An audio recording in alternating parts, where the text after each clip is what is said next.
All right. What is up? Welcome, Spoiler Kings. My name is Tim Kramer, and I'm back. Brian's back with us.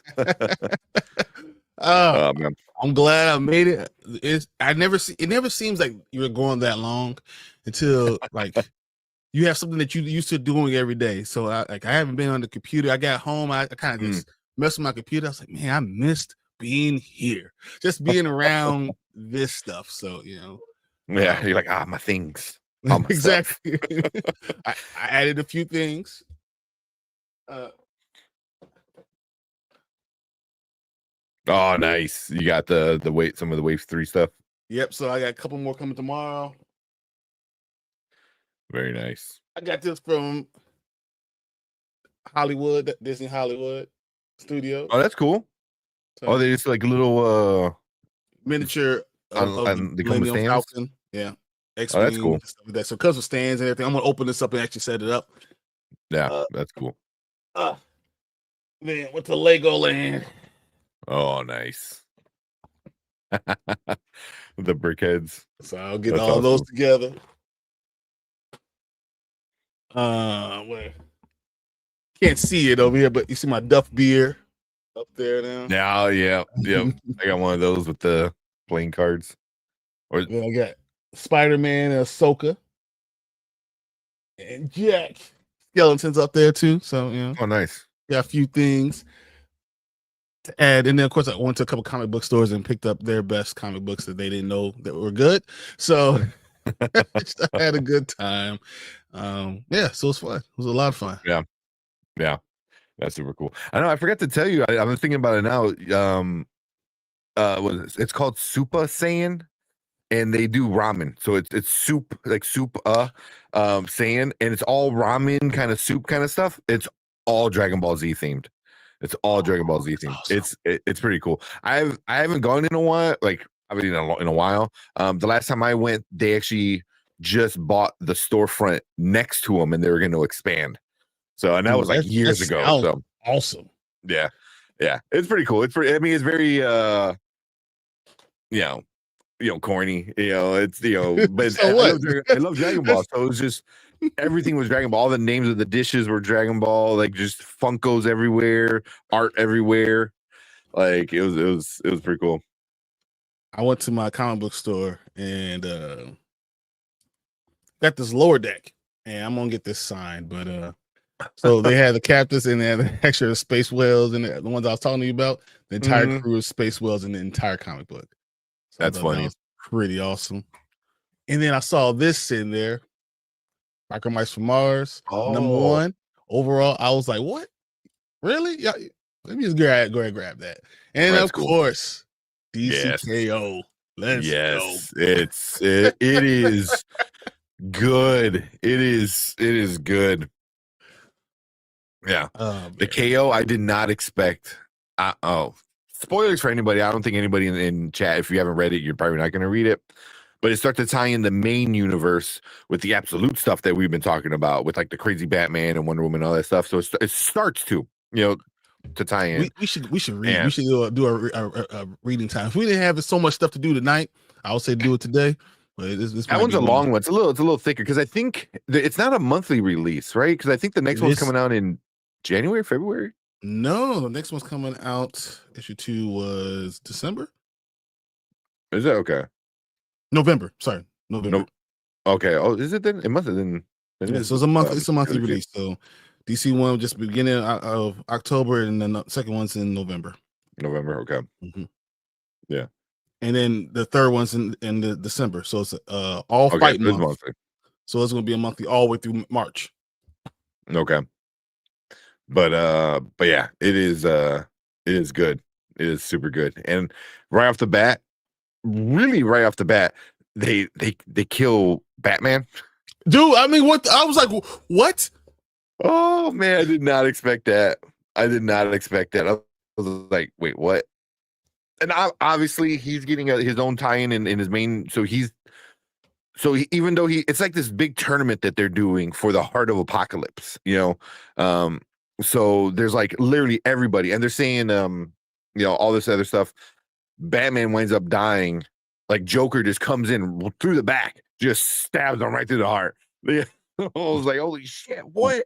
But obviously, Batman comes back in his next issue, I believe. They already hinted it's going to be Batman versus these what if Batmans if all his other sidekicks became Batman. So you'll have a Nightwing Batman, you'll have a Red Hood Batman, you'll have a Damian Batman, and they're all going to fight the main universe Bruce Wayne Batman. So yeah, I love this. So he's dead, but not really. Like he's coming back somehow. I don't know how, but it is. You know how? A really good comic book. Books.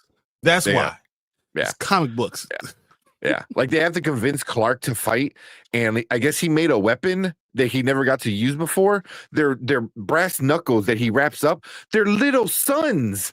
I was like, what? You see this? Yeah. Oh man. Batman, no. And then Joker has like one of the best one-liners. He goes, I guess Batman doesn't always win. Yeah. It's so good. This is such a good one, guys. I'm just letting you know. It's a fun one. It's Scott Snyder is knocking it out of the park right now. Him, I got to admit, I caught up with Green Lantern. I'm digging it. It. The last issue I read was issue 6, I believe.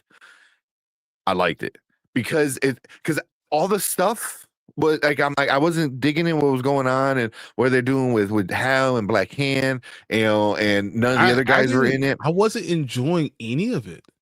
This issue 6, I finally got caught up with like issue 4, 5, and 6. Issue 6 is like it starts to turn around, and I'm like, oh, okay, you're doing something big here, and they're doing something pretty big.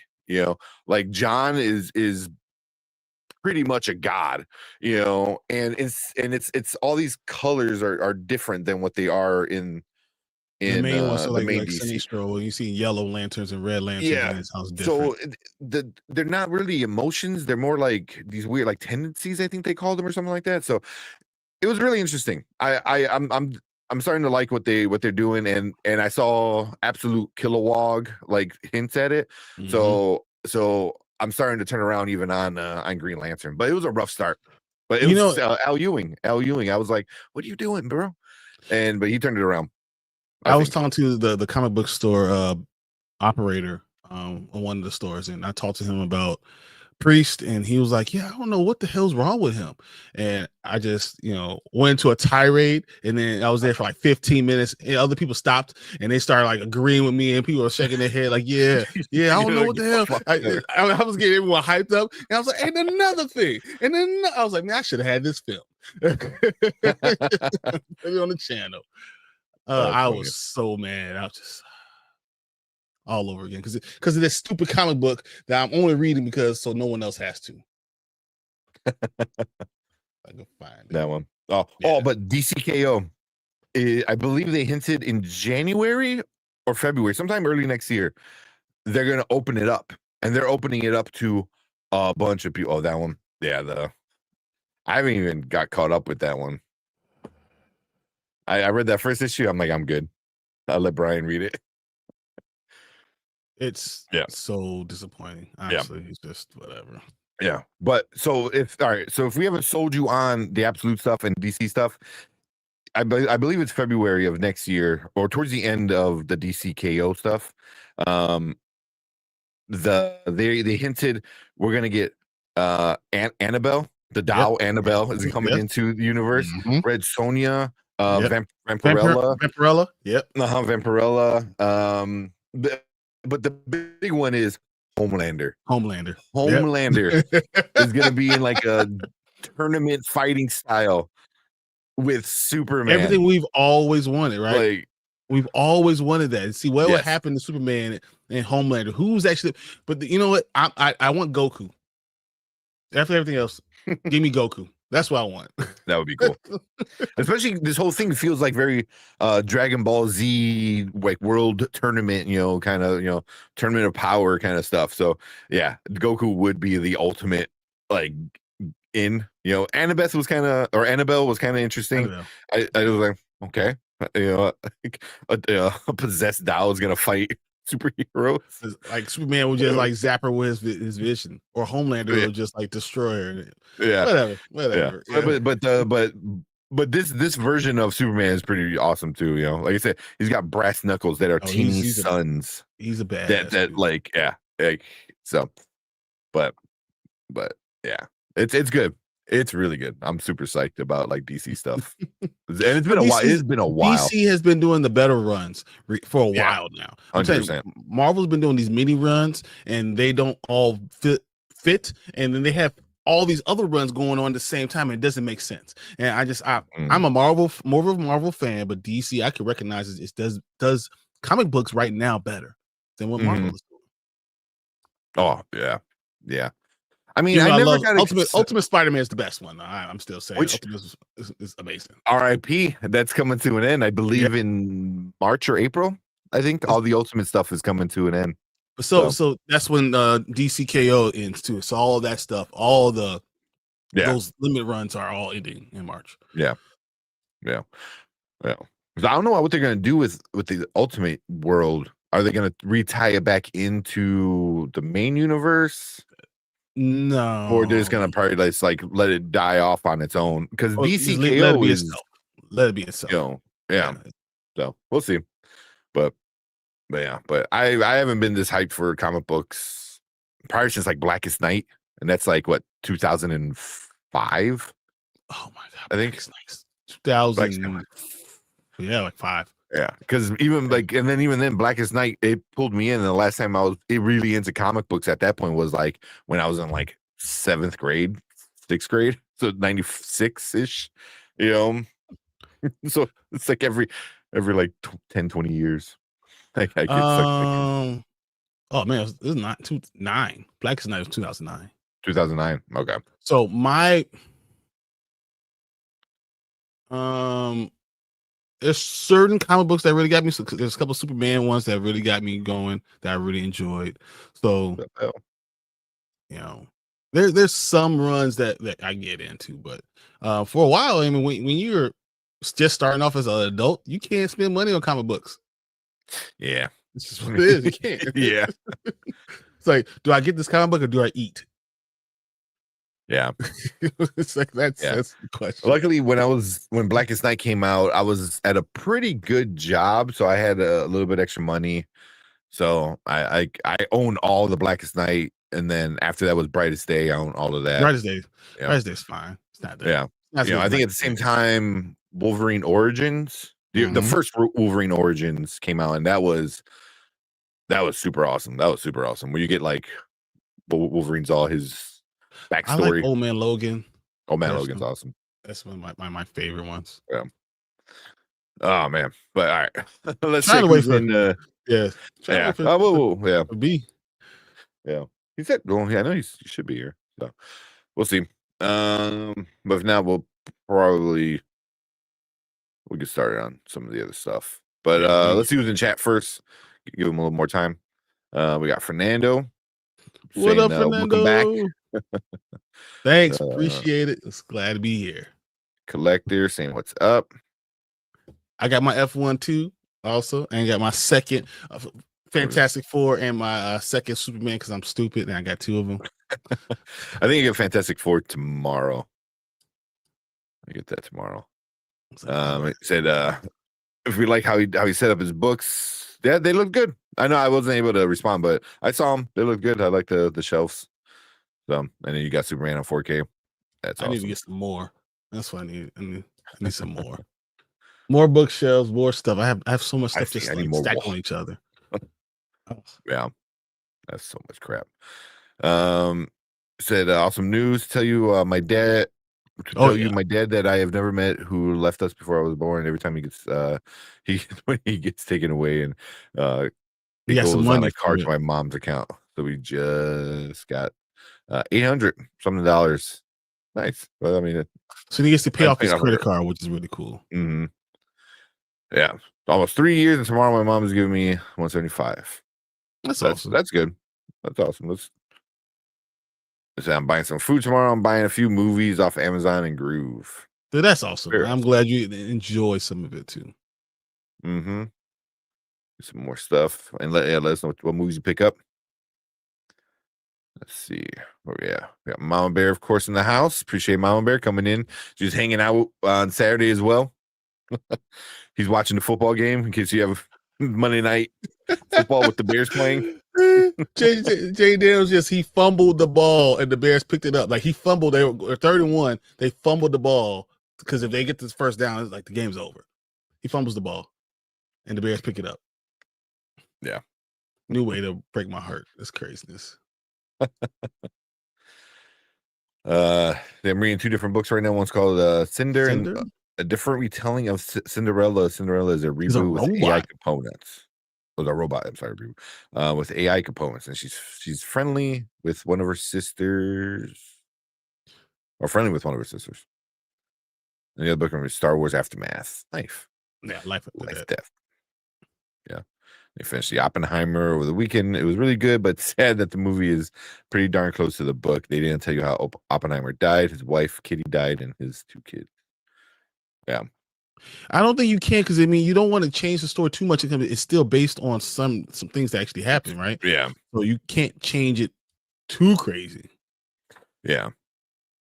Yeah. I think Oppenheimer did a pretty good job at the book because you expect everything to be about the bomb, but then you throw in some personal stuff too, So, yeah. Yeah. So, we got a view with Drew. Oh, I actually have a new book that I'm reading. It's called Mark of the Fool, and I'm on book 4. So I started reading it a week before, 2 weeks ago, and I'm already on book 4. Like literally, I'm sitting there like I woke up and I'm reading like 20 pages every 15 minutes. Like I'm flying through this book. Going through it. Oh my God, I'm enthralled again. I'm like, oh, it's gonna be another series. I want to have 20 of these. Well, at least then you'd be caught up with all of them. So it's just as soon as one comes out, you'll be done with it in like a day. 100%. I cannot wait. I was so happy with Mark of the Fool. Now I think it has 14. So yeah. Yeah. Damn. I'm over say he's back. I'm big, I'm black, and I'm back. Because we got Elle in the house. Appreciate Elle coming in. What indies do I have for me? Thundercats and Powerpuff Girls. That's hilarious. That's awesome. Who has that? Makes no sense when they're together. Of course, I have my Expanse one, but I have a few indies. I just showed the lower decks, the 2 lower decks I have. So yeah, indies have real good stories. I enjoy picking up. Yeah, a lot of indies. I think they're tying in Swamp Thing with Something Is Killing the Children. Yes. So yeah. But how long Something Is Killing the Children is going to go? I mean, like it's on. Like, I know. Yeah, it's been going for a while. 45 issues. So it's like. Yeah. Oh, but I wore this shirt. I meant to say that I wore this shirt to Epic Universe with this bag. Oh, that's cool. I was gonna say that's a cool shirt. I was like, that was fun. It was fun. Everyone was commenting like, "Oh man, I didn't realize how big you were." Yes, I am actually taller. Oh man, I said you could have your back vacation recharge, dude. 100%. I was so ready to get home. I drove like maybe yesterday. I drove. I got in the car at 11:30 p.m. and I drove straight home. I didn't stop. Or it was 2 days ago, so it was 11:30 going into midnight for yesterday. I just drove all the way home. I didn't care. Yeah, that's sundown. It's because I'm going to the mountains. I'm going up and down and right. Everyone else sleeping. I'm just cool. Listening to movies. Did you take the Tesla or you took no gas car? So I got I rented an Expedition. Ah, nice. Yeah, renting is the way to go. Yeah, I was like, I'd rather pay this $800 and not have to put all these miles on it. Yeah, exactly. Let's see what's over there. Ace, what's up, Ace? What up, Ace? Said Sully said, have you guys been reading Rook, Exodus, or Hyde Street? Been branching out to Image Comics. Image has awesome stuff. Image is very I guess it's darker.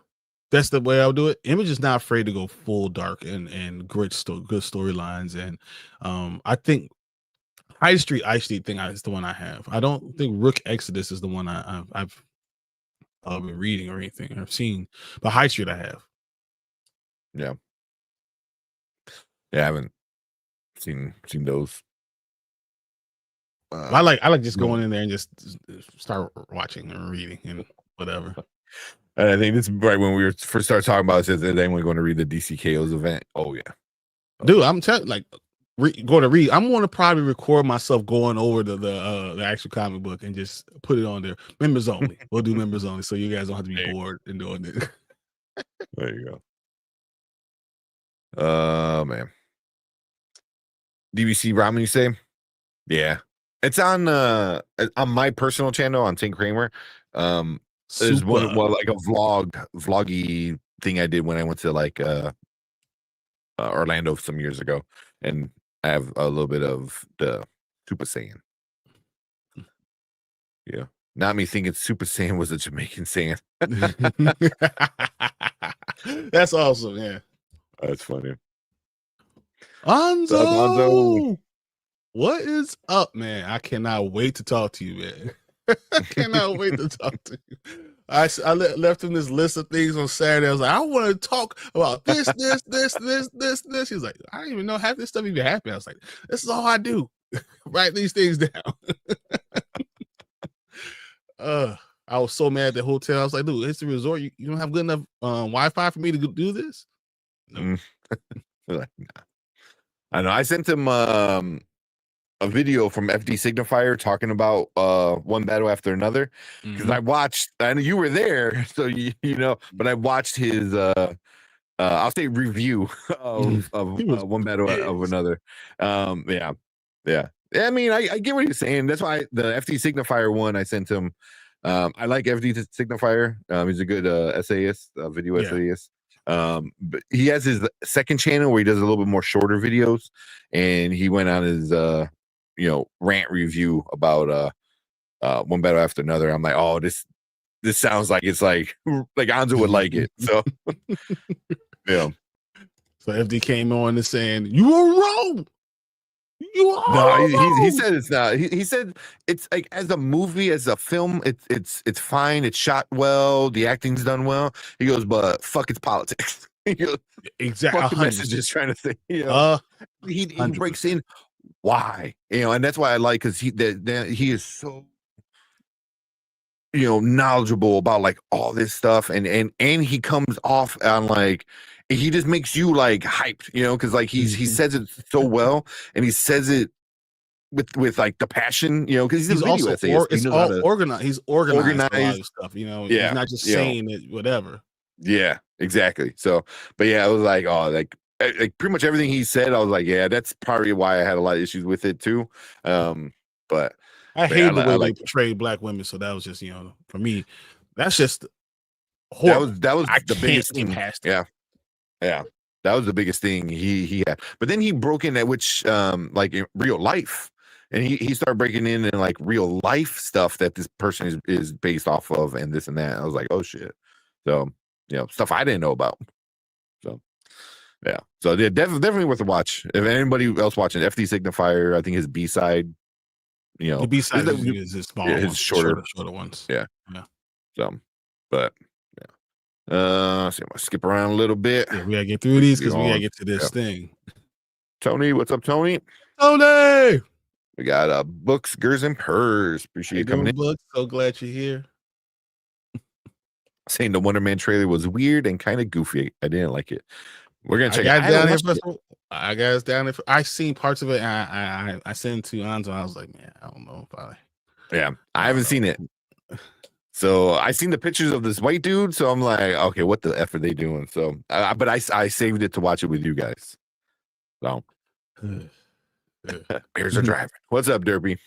They are, and our regular kicker is hurt. He's on the injury, so we got Moody out there kicking, and who got cut already, and he's going to be kicking. He already got blocked field goals. I mean, field goal blocked already. So I don't know how. I didn't know Santos was injured. Yeah, he hurt himself. That sucks because he's pretty solid. But Derpy Swift is running right down the damn. Let's go. Yeah, that's good.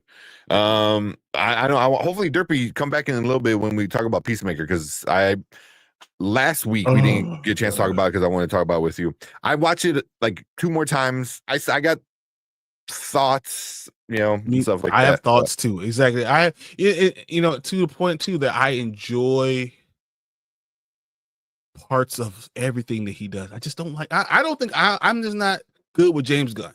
I think that's what it is. I think that me and James Gunn just aren't simpatical. Like we just can't do it. We're just not on the same thing. And the things that he thinks are funny, I think are horrible. And then there's things that he has a certain style of doing certain things that I just don't like.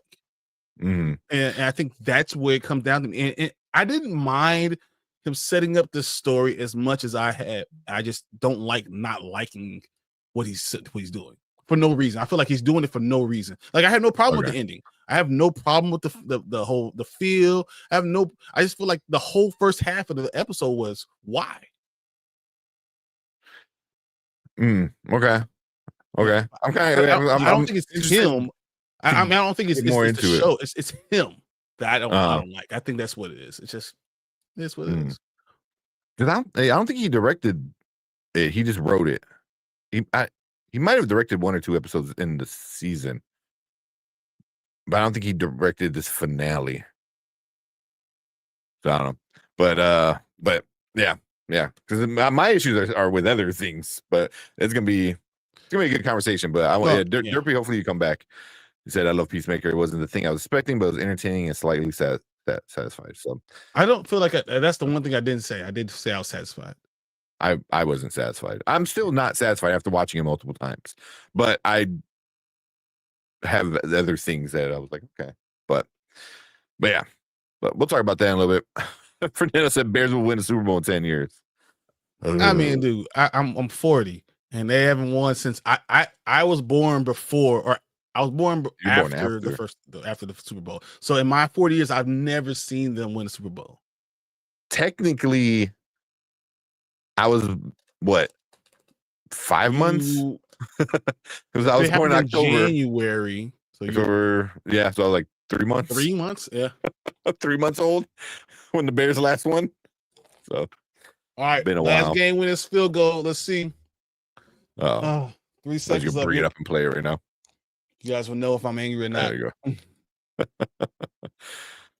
Oh man, 38-yard field goal. They already had the 48-yard field goal blocked. So they said I was 6 years old and remember watching Super Bowl with my dad. That's awesome. But I'm okay. Yeah, older. He's a little older. I don't know.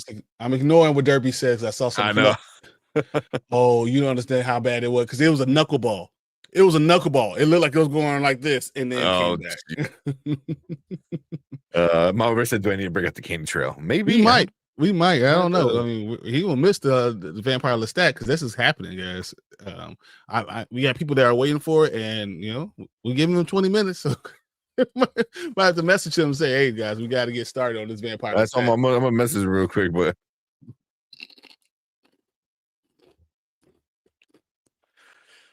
bring it up. Close some of these tabs out. But yeah, Bears win. Thank goodness. So now I don't have to be angry. Thank you, Jay Daniels, for the fumble. Yeah. We got 3 wins now? 2 of them were like, I got to finish watching the game from today, but from the sounds of it, sounds like it was another dirty win. Yeah, you know what? Caleb Williams is not accurate. That's just what it is, and that's what's going to make me mad. He's not great, dude. Yeah. Like, can I call? So we have a local, one of our local sports shows is the Score. It's our radio show. I forgot what the dude's name is. I just want to go and smack him. I'm like, you dumbass. You were all so anti-Justin Fields. Caleb's the man. They're fucking non-stop about Caleb. And I remember I'm like, bro. The problem is that Justin Fields just was awful this past weekend. So there's nothing I can say. He was awful this past weekend. But he was doing well beforehand. Yeah. But I'm like, Caleb is not the dude, man. Like, we should have like, if you really thought Justin wasn't the dude, sign Justin for a little bit longer and then go after like Archie. You know, go after Archie. That's exactly what I said to do. I said, give you your left tackle, get your line all together, get your running backs all together, have everyone together, get your edge rusher ready to go, and then you go ahead and draft your quarterback after you have, and be the Eagles. Do what the Eagles did. Exactly. Like the quarterback should be your final piece. Like, boom, you put him in, everything's already working around him. It's just like, here you go. Here's the playbook. Here's your wall. Like, you're good. But we're the Bears. Text him saying you'll unleash me to find him. That should do it. Release the mama bear. What is this? That's funny. Ghostface, what's up over on Twitch? So a bit of TV news. Millie Bobby Brown will star in Netflix new supernatural series Prism. Follows a woman with a unique ability to communicate with apparitions who must uncover the cause of a new discovered phenomenon that causes visitors to appear all over the world before it's too late. Okay. I've seen this before. Kind of sounds like a remake of Ghost Whisperer. Exactly what I was going to say, Ghostface. I was like, that sounds like you want to take an attractive little young girl and say, hey, you see Ghost Whisperer? Really? You're Jennifer Love Hewitt? Like, we're going to do the same thing? That's exactly the same show. You think we're so... They're doing so many more remakes. You can remake TV shows just like you're remaking Ocean's 11 now. They want to remake that with Bradley Cooper. Like, why? It just came out. Why? Like, why are we remaking stuff that just happened? Yeah. Like, what? Even Never is a remake. Ocean's 11 was a remake. A remake of the remake 30 years ago. This is not even. You're gonna do it every 12 years. You're gonna do another Ocean's 11. What? What are we doing? Didn't they do Ocean's 11? Or were they talking about doing it with all women? They did it. They did it, Ocean's right? 8. Ocean's 8. Yeah. Ocean's 8. Mm-hmm. I don't know. I'll chase him after the sandwich. Yes, sir. Let me hug you. Find it. I'm just waiting on Lanterns and Supergirl and Clayface. So I gotta yeah. When we talk, I'm gonna talk about I'm talking about Clayface, but Supergirl I'm interested in, because I heard it's gonna be a lot darker. That's the Superman movie was. Mm-hmm. More sense, she's going through a lot more shit. And Lanterns I'm open is good. It better be good. That's at this point now. If you're gonna go around John, build around John Stewart, it better be good.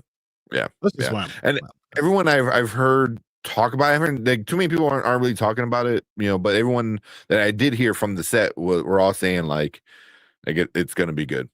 So I'm like, okay, that's what I like to hear. All I got to say is it better be. Yeah, you guys want to hear?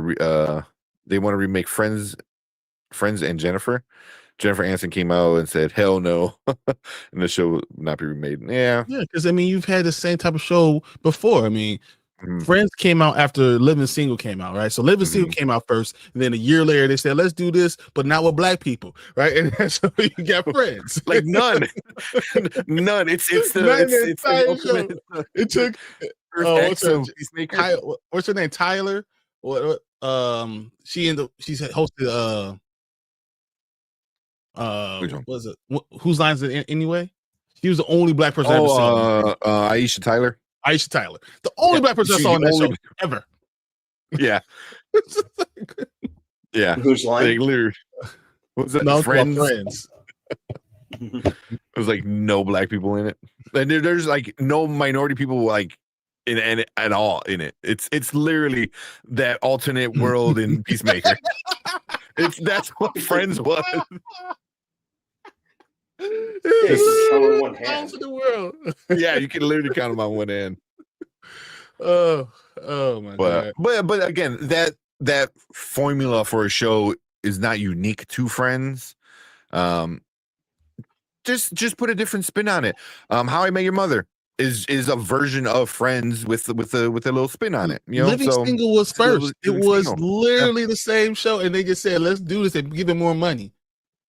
Yeah. Let's take it out of Brooklyn. Let's put it in downtown and in Manhattan. And guess what? We get. I was like, what?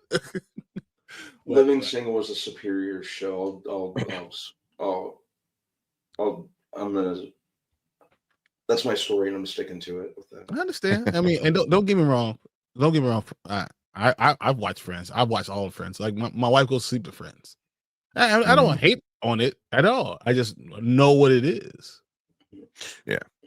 Just, But like Living Single, New Girl was very much like that. If you ever watch New Girl, you know, it's a group of friends going through life, you know, and you know, so yeah, you don't have to remake Friends to do that. just do any other show next, whatever. Yeah, just do that. All right, so he's here. Let's get this Deuce thing because Deuce is the GOAT. Talking about the Bears win. I need Bills to win to help Rams draft, but I was let down. I don't know, man. Josh Allen, you know, hey, when your wife is that fine, it's okay. You're forgiven. Yeah, you know, I think about it. I say, you know what? I have no problem with it. She's fine enough to let me excuse your mistakes. Oh man, that's fair. But Deuce, always appreciate you with super chats, man. So much. We'll give you one of these. And then let's see what else we got. I kind of I was gonna play the Whopper, but I'm like, especially talking about the bill might not be the best because this is the whole thing with the Whopper. I thought you were gonna do. Here, let's do this one. I like this one. Everyone in this room is now dumber for having listened to it. I want you awarded no points and God have mercy on your soul. I think that needs to be part of the drop. Here, I'll play one more just because Brian hasn't seen it yet. I know you saw it on stream, but you weren't in it yet. I want it so bad. It stinks. That should be the way we start all the time. Either start or end the show. You should start the rewind. Exactly how I do. Do it. Let's go. Oh man. Man. Deuce, appreciate you, man. All right. So I can't chase after him. Yeah, exactly. He's here. Wait, Wait, told what? you it'll work. We said we're gonna release the mama bear and to find you, and then all of a sudden you came on. So you got you down. Drink some water. The Friends is more funny though than what Living Single? Living Single, bro.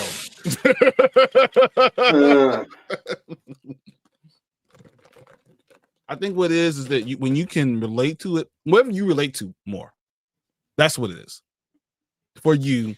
If you can really relate to something, then you know this you enjoy more. But do I think it's better? No, I don't. Yeah. You know, Kelsey Grammer is the one who came up with Living Single. Really? I did not know that. Oh yeah, I forgot about that. I did not know that. That's it. That's really interesting. Yeah. I forgot about that. I think he came up with Girlfriends too. Kelsey Grammer's the one. The idea, man. All right.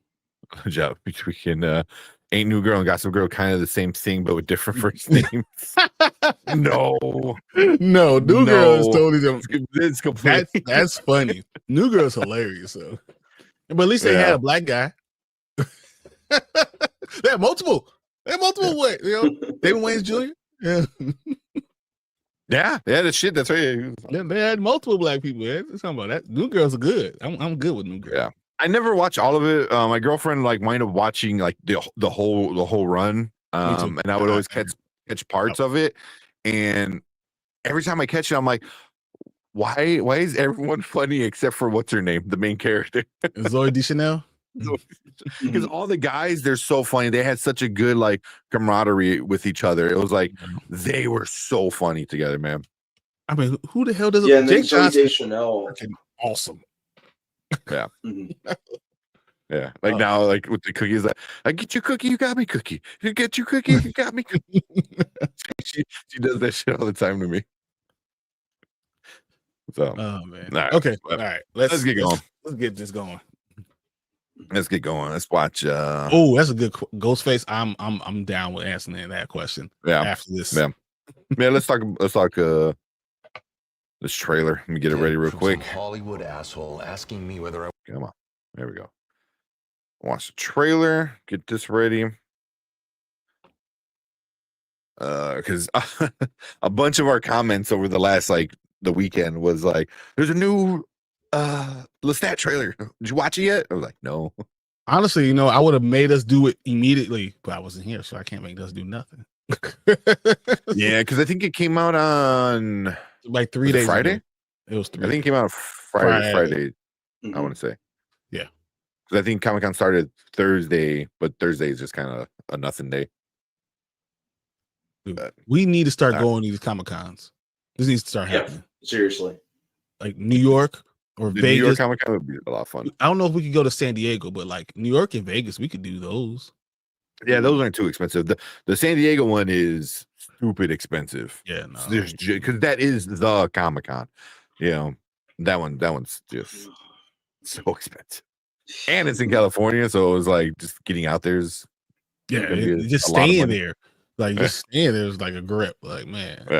Yeah. Before we go, Travis, what's up, Travis? What up, Travis? Hold on, Travis. Yeah, we're gonna watch this trailer, and then we'll talk about it, and we'll hang out a little more, and then we'll get into like Peacemaker and Tron. Oh yeah, we gotta talk Tron. I want to know what you guys think of it. Yeah, did you get a chance to see it? Because I know you were driving all weekend. Yeah, I saw it. Okay. All right. Let's get going on this. Let's go. All right, what is up? Welcome to Spoiler Kings. We have another trailer reaction for you guys today. This one is the extended first look at I want to say Interview with the Vampire, but it's the Vampire Lestat. This is the Vampire Lestat. I think they actually changed it now officially to the Vampire Lestat. But it's continuation of the same story, same world, and all that stuff. So, which we love we love the Interview with the Vampire world. Say that Mayfair Witches is it's around. Yeah, it's there. It's a show. Yep. But let's check this out, and we'll talk about it. Let's go. Call comes in from some Hollywood asshole asking me whether I want to write the movie version of the book. Oh, they freeze for you guys. Yes. Uh-oh. Well, Brian got kicked out. What happened? I don't know. He had all the trailers up too. I hit play and then everything. My power just winked out. Really? Yeah, the power just like went blip and it just stopped. I was like, what? What just happened? It started to play like a few words and then it stopped. And then we're like, and then everything was gone. I was like, what just happened, guys? And because the power just stopped. I blame Brand, man. In from some Hollywood asshole asking me whether I want to write the movie. All right, try this again. Yeah, let's try that. I'll bring him up slowly as we go. Yeah. All right, let's check this out. Call comes in from some Hollywood asshole asking me whether I want to write the movie version of the book. I'm like, blow me, lose my number. Calls me back a week later, what about a documentary? I'm like, Louis won't even talk to me. He says, not Louis, Lestat, the white guy. I'm like, blow me, I hang up. Calls me back a week later, I want to direct it, figuring that'll end it. I have one meeting with him, a meeting with Lestat's lawyer, and it's Vampire Rumspringa for Danny Boy Malloy. I'm glad the book worked out for you. You read it? You liked it? I didn't like me in it. Passive, selfish, a liar, and not the lying to myself kind of fucking liar. He didn't like the part about Claudia and him on the train.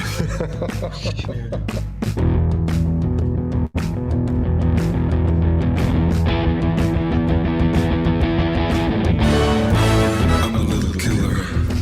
I'm a lonely one. I'm the sugar creeping up your spine, telling you to run. I'm the hanging shadow. I'm the last alive. I'm the past and the future, the last of the soldiers are cooling down. Where the rock and roll is, where the guitar, where the heart and blood and the face of the mud, where this stupid rhyme.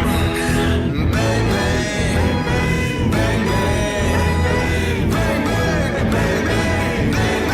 Ah, and he did not direct a play and then come home canoodling with one of its victims, did he? Who did that, I wonder? Repeat the name. That would be Armand. Armand. You want to get into Armand?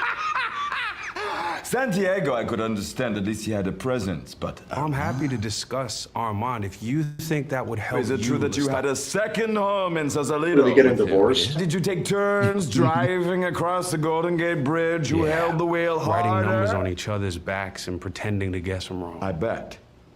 I bet! Come on. Very specific detail to pluck out of thin air! Vale de Let's try and circle back to the particulars.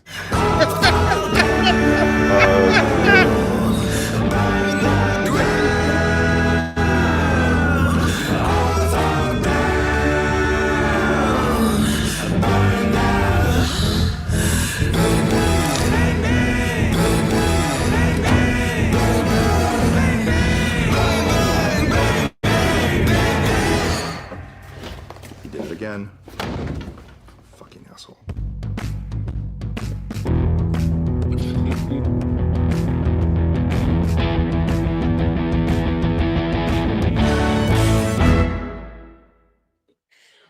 Man, 2026 is too big for me. I it better be January 1st, 2026 at 12 a.m.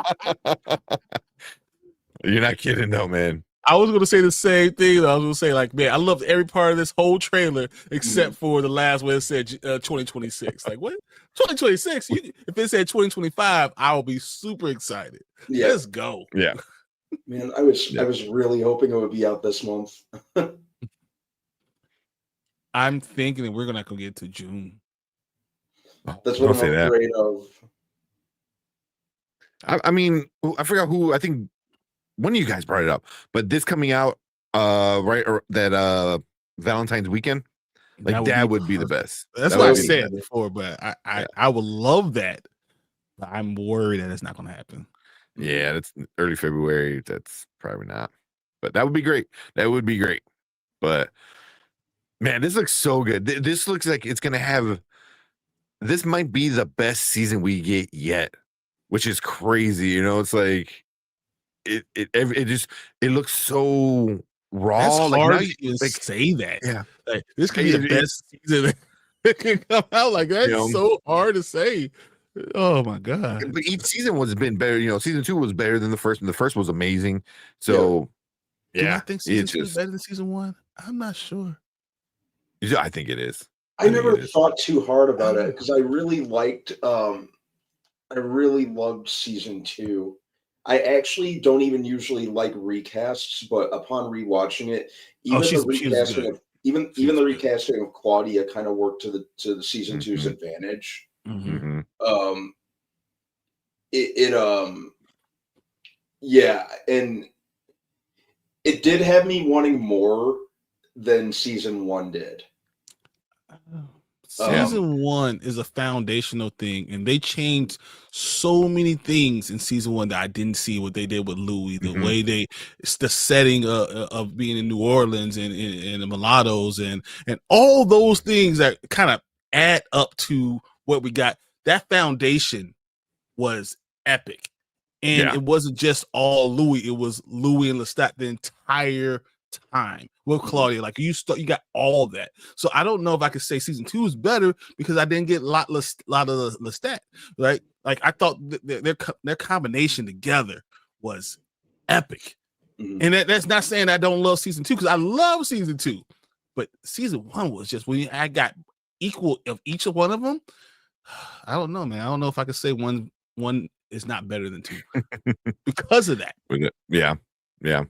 I mean, it's. I just see it as one continuous story, obviously, you know, because it really is, you know. And this one seems like it's going to be, you know, more of that, more of just continuing the story. You know, it's just going to be less flashbacky Although there was a announcement at New York Comic Con with Jacob Anderson and remind me of the girl who plays Claudia, something Hayes, isn't her name?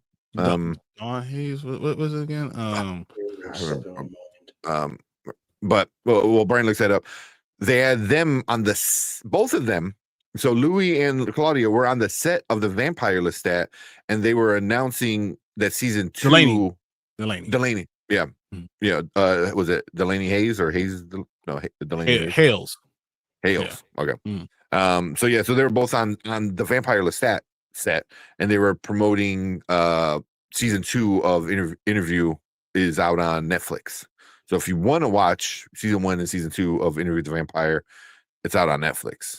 So highly recommend it, obviously. The way we're hyping it up. But this looks like it's gonna have so much sex and drugs and emotional trauma and emotional baggage, and you saw that little scene with the lawyer look at like a divorce. It was so good. You felt the emotion, like you understood where they're coming from.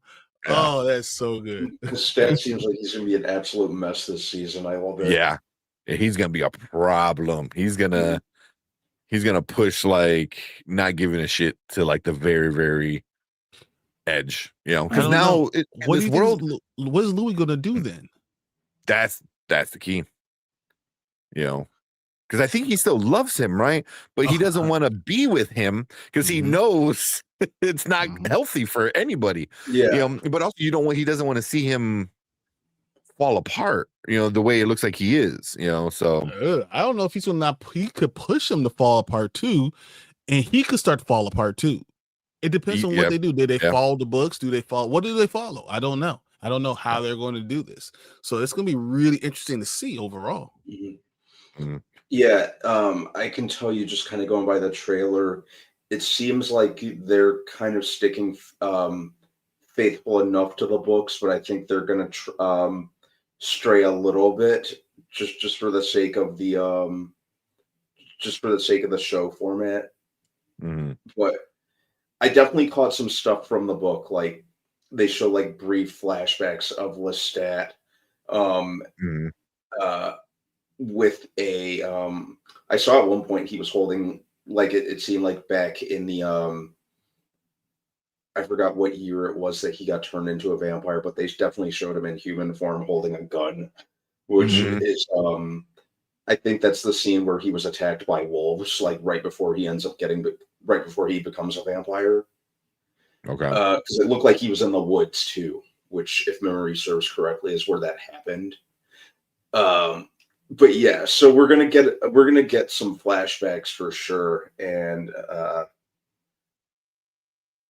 the concert scenes seem like they're gonna be a lot of fun, or the music scenes. Yeah, the song in this trailer, because it was the same song that was in the leaked footage from a couple of months ago. It just kind of seems like they cleaned up that trailer and just officially released it. Yeah. But like just the glam rock aspect is really that's one of the reasons I'm excited, because that's how he was described in the book. I know Queen of the Damned made him like a goth rocker, like a new metal rocker. So I'm definitely looking forward to the music. Yeah. And Sam Reed just is absolutely, he's definitely my favorite Lestat. I think like he just absolutely nails it. He just absolutely kills it. So I'm looking forward to seeing him as the central figure on this season. I'm curious if this season, if it's going to be like Interview with the Vampire, if they're going to do 2 seasons, or if it's going to be just the one, because they could kind of potentially get away with just one. But yeah, definitely looking forward to this. Yeah, I'm interested in seeing how many episodes we're going to get with this. Yeah, that's going to determine a lot, because like if it's only 8, I don't see How many did we do- get of the first 2 seasons? How many episodes did we one get? was 7 and one was 8. Mhm. Oh, really? Damn, Yeah. I felt more, but They're long. They're long episodes, hour Yeah. long, like full on hour 15-minute long episodes. But I don't know if you can get all it done.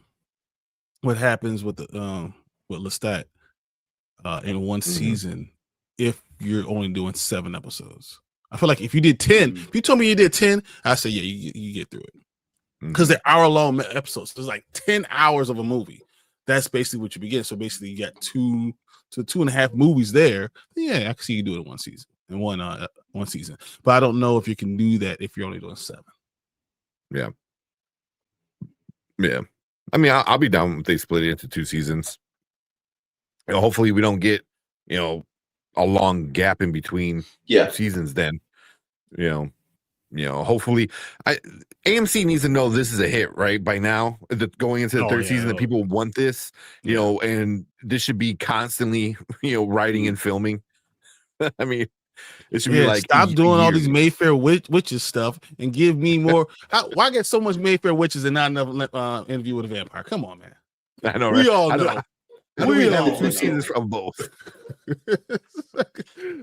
There should be 4 seasons of Interview with a Vampire and half a season. Yeah. The Mayfair witches. Yeah. So I never read the Vampire Lestat book. So I have no idea what's coming. But I'm pretty sure we're gonna get some Claudia flashbacks if she's on set. I'm assuming she's gonna be in a flashback or 2, or she's gonna do what they did in season 2, where she might be in his head messing with him. How Lestat was in Louis' head messing with him. So yeah. I'm super hyped for this, man. Super hyped for it. I did see, who's this? Here you go. Books Gers and Purrs said that Jacob Anderson mentioned April in an interview. So unless that changes, most likely see an April release. Okay. Not horrible, but 4 months. I guess that's a long ass time. I know. If you have all this stuff done, don't make me wait to April. Come on, man. Yeah, exactly. Right. Yeah, but yeah, I think that's it for this one, right? Unless you guys got anything else. No, it just was fire, right? It was very emotional. I guess because we're all bought in and we're emotionally invested. So when you see certain things, you're like, this is going to be amazing. Yeah. And we know what we got in the past. So yeah, if anybody who's kind of like the movie back in the 90s, 1994, if you kind of liked it, definitely watch the show. I think it's just leaps and bounds better than the movie. So definitely. Oh yeah. Absolutely. Yeah, but cool. So we'll finish that there. So if you are watching the replay, hit that like button, hit the subscribe button, leave a comment. Let us know what you think about the interview with the Vampire Lestat new season. If you read the book, maybe drop a few details, no spoilers, but kind of let us know what you think might happen. But we appreciate everyone coming in, hanging out with us in the live chat. We want you guys to stick around because we're going to move on to your comments right now. Bring that there. Dude, I love that. What's that? Awesome. That was so good. Book said some fans have rationalized Claudia's recasting season 1 Claudia being what Daniel pictured in his head in season 2 is actually being Claudia because now Daniel has pictures of her. That makes so much sense. When she said that, I wanted to bring it up during the video. I was like, yeah, this is awesome. That does sense. I like that. It gives you a good reason why. I heard that one. I like that. Yeah, yeah. Because Bailey Bass was he had a younger look to her, and obviously was younger and stuff like that. But it would make sense why he would see her as a daughter with her being young, where Delaney Hales is looks older. But it fits. It fit what that was happening to Claudia in that season, especially when she joined the theater group, and they made her be like a kid. It was so good. yeah, it was just I'm so still much shocked trauma. you guys think that season 2 is better than season 1. I love season 1, but season 2 just had. I think because you got to see Louis like really crash out at the end.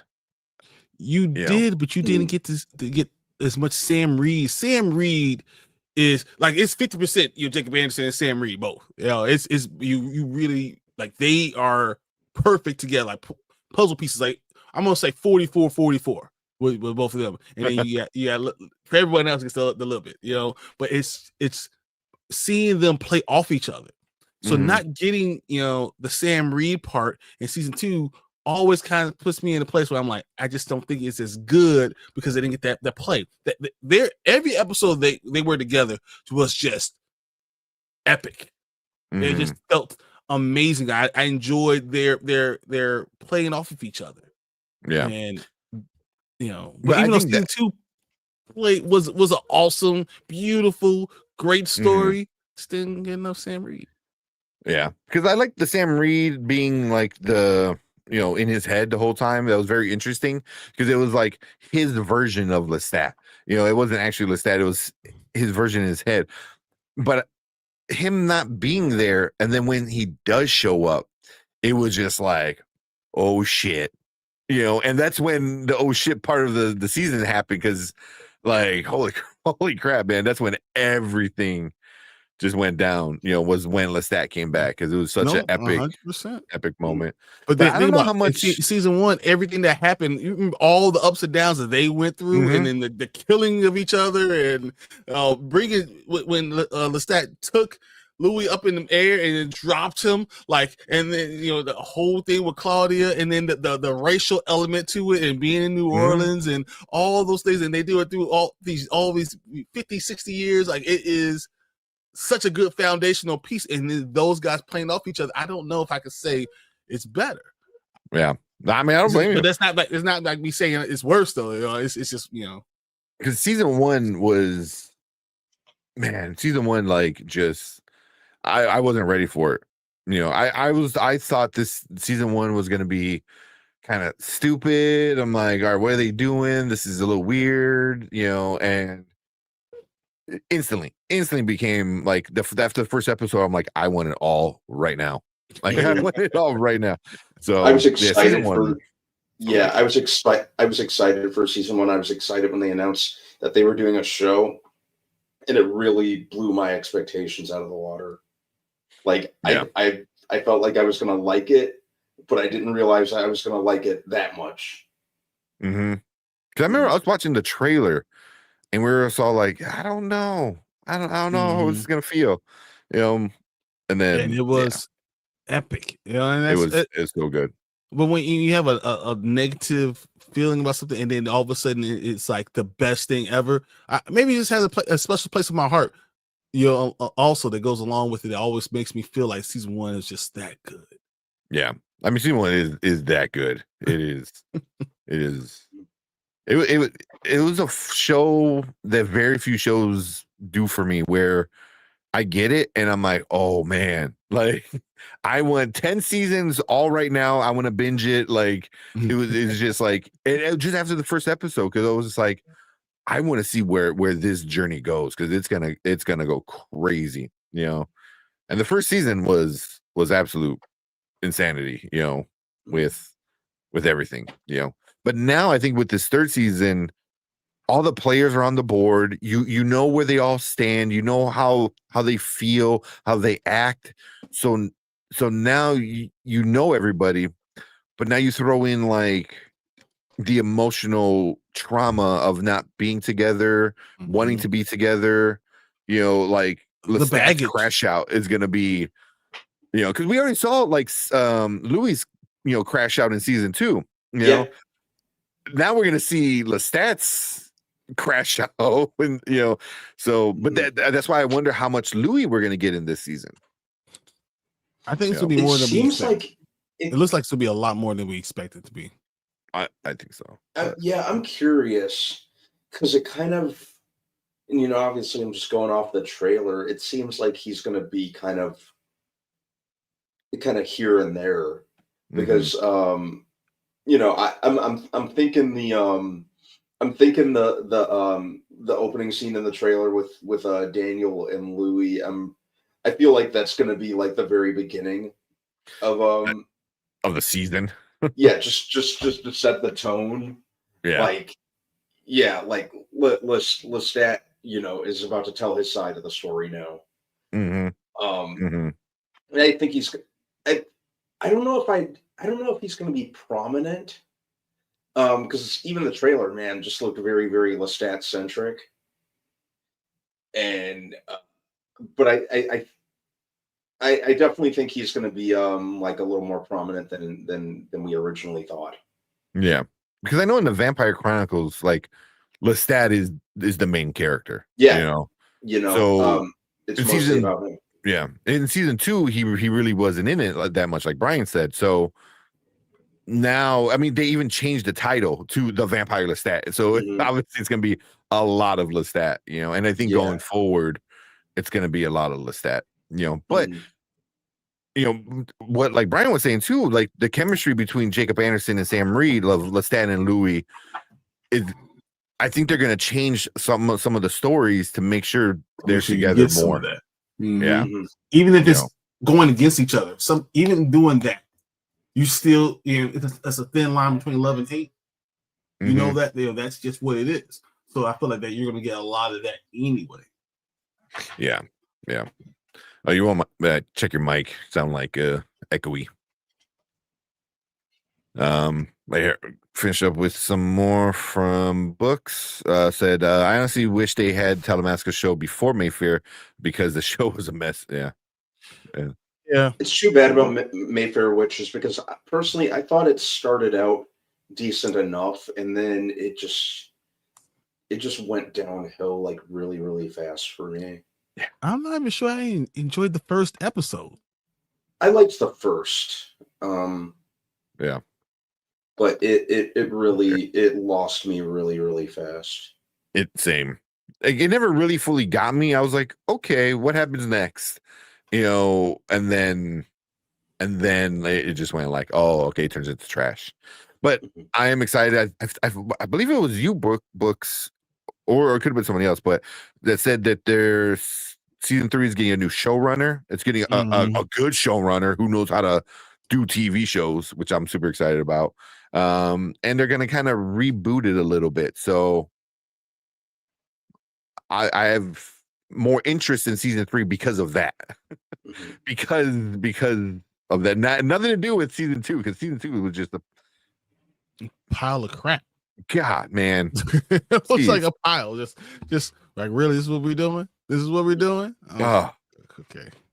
It just took me out so bad. I was like, wait, isn't this guy supposed to be the devil? Like, isn't he supposed to be like this like head demon, like the devil kind of guy? And then he just becomes put like flowers around him. I'm like, what is going on? Like, he's like, who am I? What is it? Oh God.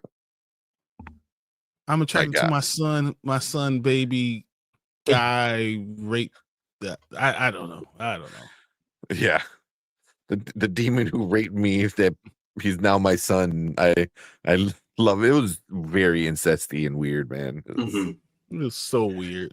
Yeah, it wasn't for me, unfortunately. Yeah. All for the Anne Rice AMC universe.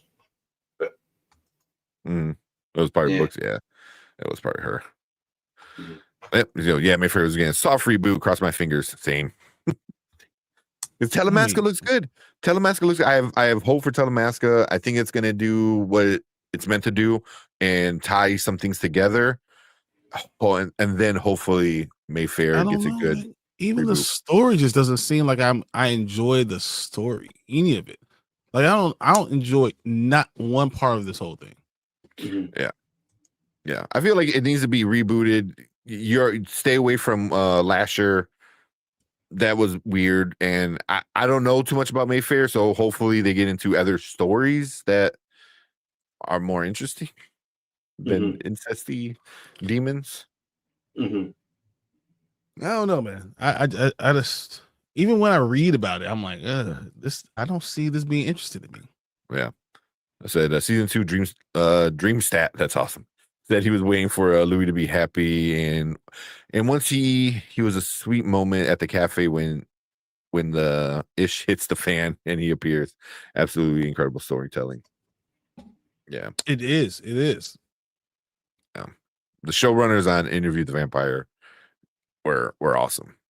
Those guys were awesome. All right, what you guys want to talk about? We're doing the trailer. We got Peacemaker. We got Tron. Let's do a Peacemaker. Why not? Get that out of the way.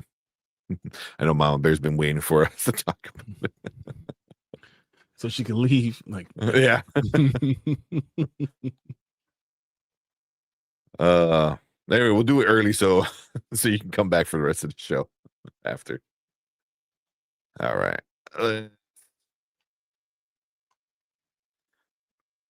Bring up. Oh, what's the title? Was the title Salvation of the episode? I think so. Let me make sure though. I'm pretty sure it was Salvation.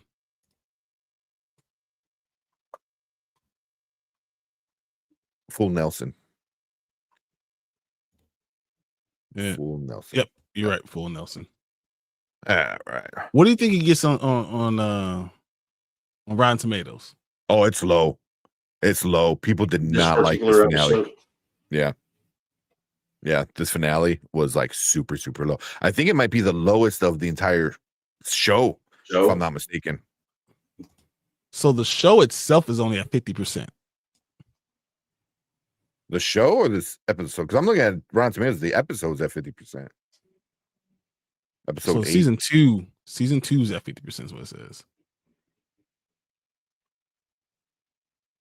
Let's go into each episode.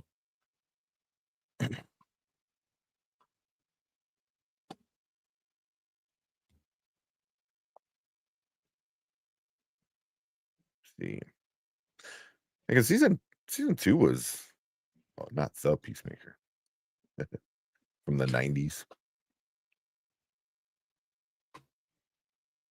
Yeah, I mean, there's but parts I of know it that are really good. You know, there's parts of it, but there are other parts that are really not for me. So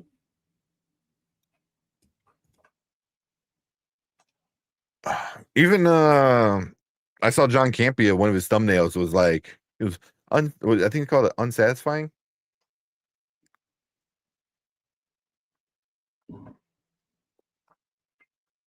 Yeah, season 1's at 93% and season 2 is at 93. 95. Season 1 is 93. That's what I got. The popcorn meter is 78. Yeah. Yeah. But I believe this episode is like super, super low. Which I get. I get it. All right, let's get right into it. We'll talk about that stuff. So and if you haven't watched Peacemaker, obviously we're going to like the big reveals, the big spoilers.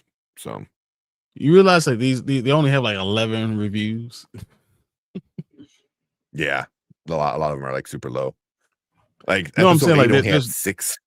It's only a few people that are actually reviewing. So he's saying it's good, but it's like like episode 1 got like 100%. Rotten Tomatoes with one person. Yeah, but also like TV shows on Rotten Tomatoes are kind of hard because you don't need to verify if you saw it or not. So yeah, you know the numbers can be a little off. But at least I look at some of the critics, see what the critics say. But even then, it's like you said, it's pretty low all the way around. All right, let's jump into it.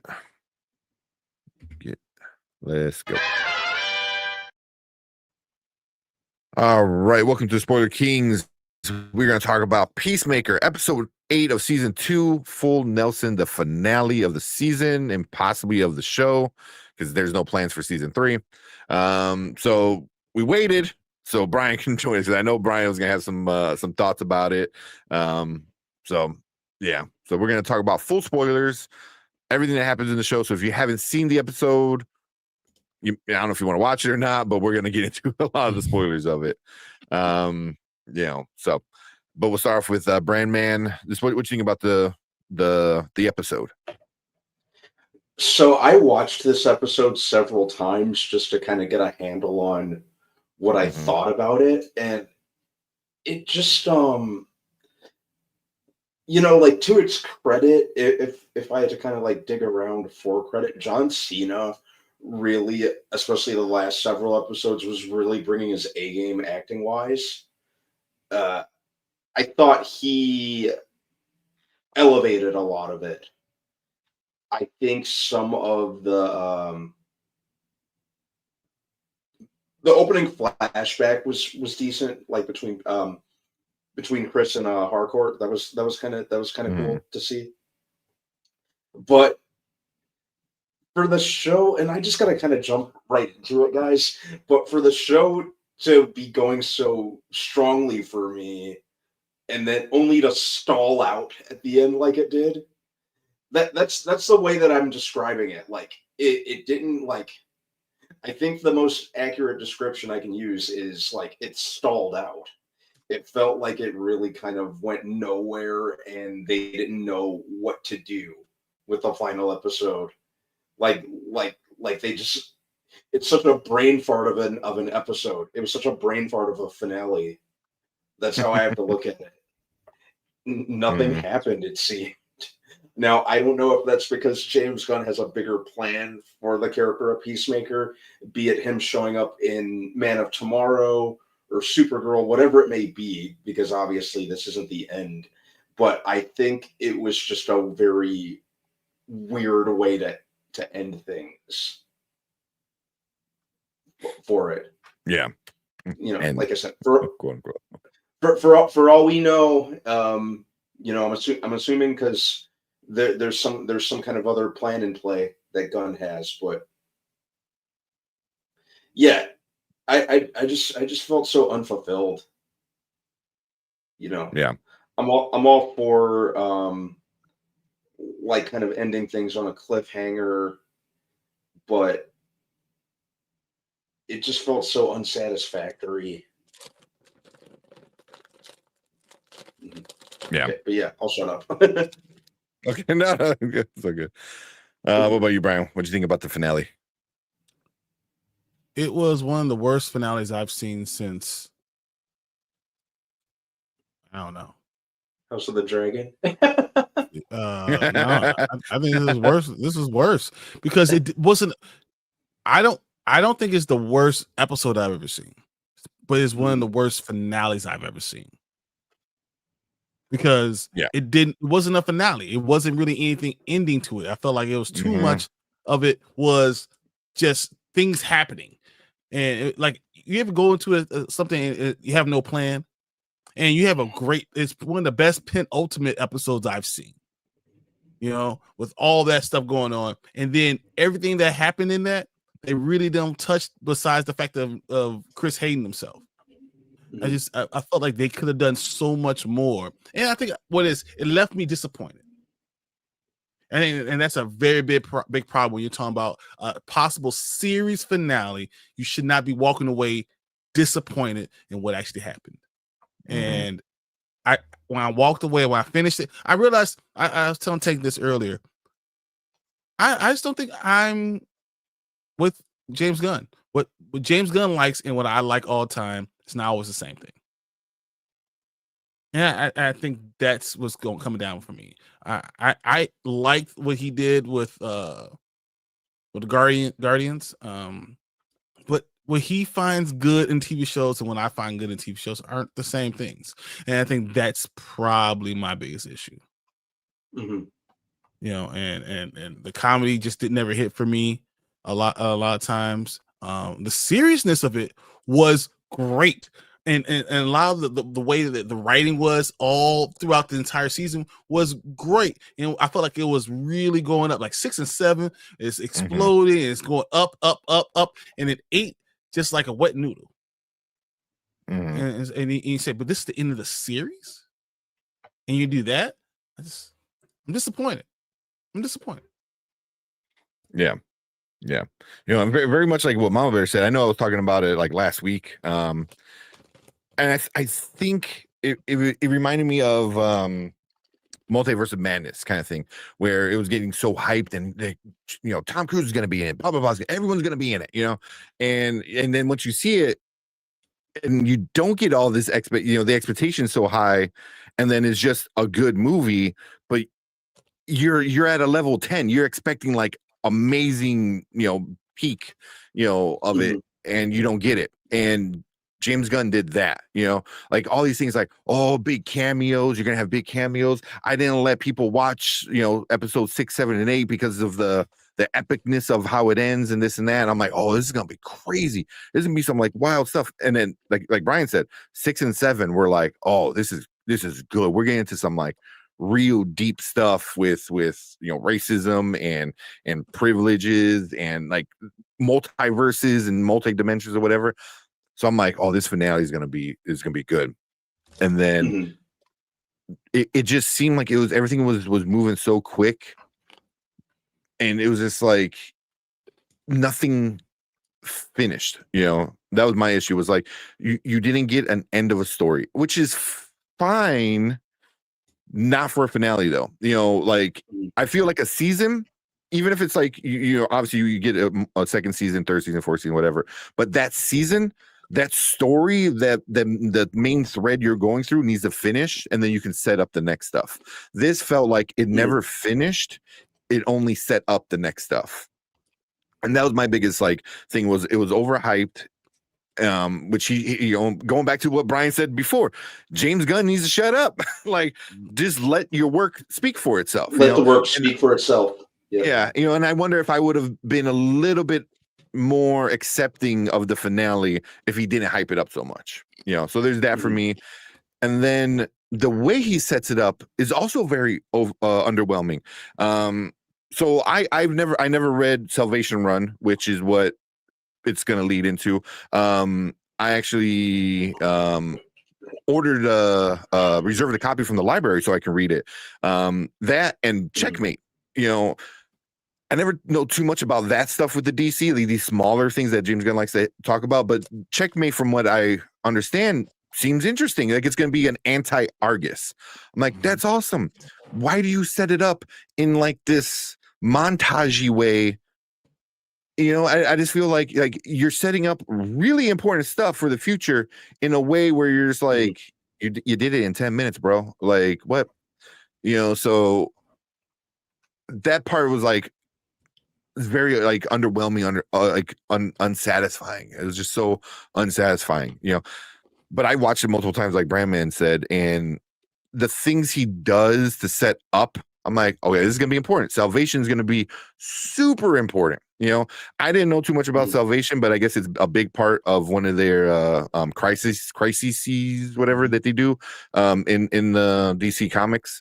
But it sets up like the New Gods. It sets up Darkseid. It sets up Legion of Doom, possibly. It sets up villains, big villains in the world, and that's going to be super interesting.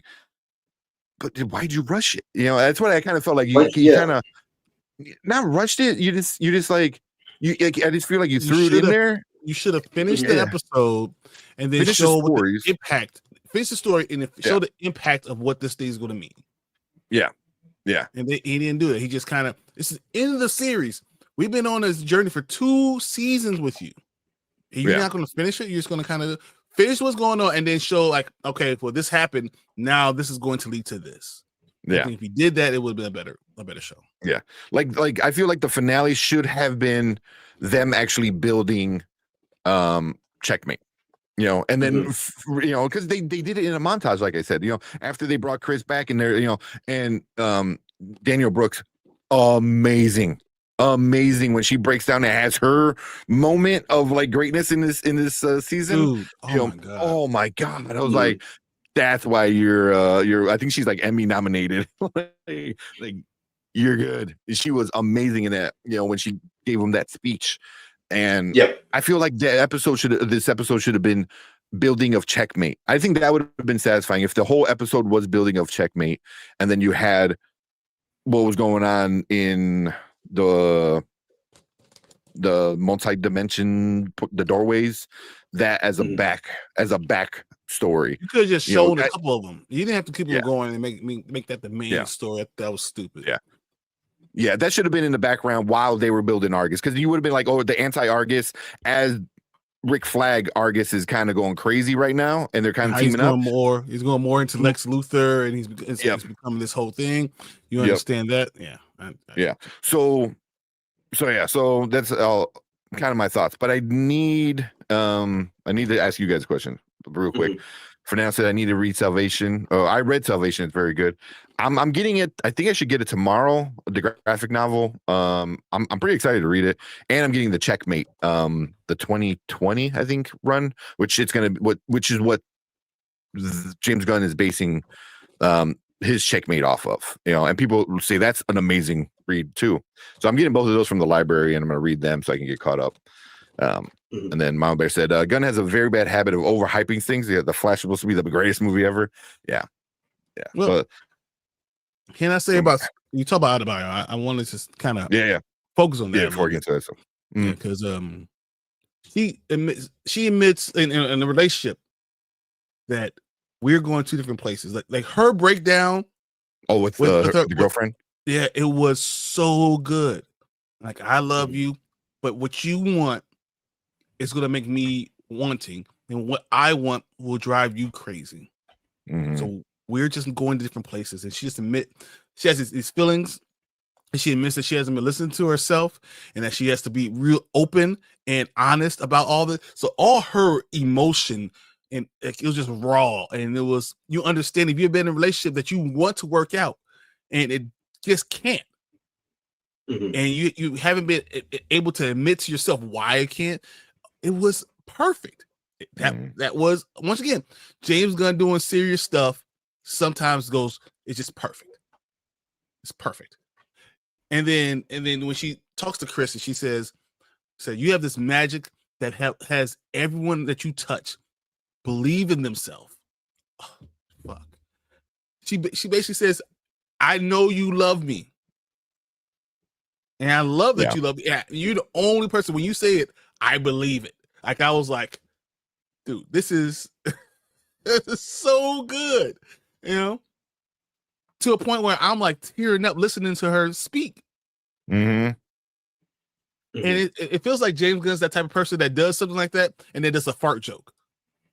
Like, that just seems like that's the type of person he is. Like, he does this unbelievable epic thing that's going on, and you get to understand who Chris is, and that he brings out the best in everyone that's around him. She talks about Economos, what happens with him. He does those things, and then you feel this, and you're like, this should have what the whole show should have been. The whole thing should have been about pulling him back, and then let's go ahead, build Checkmate, and let's figure this stuff out together. Yeah. It's obvious when you're looking at it in those lenses. When you think about, that's how it should be. That's how it should have been built.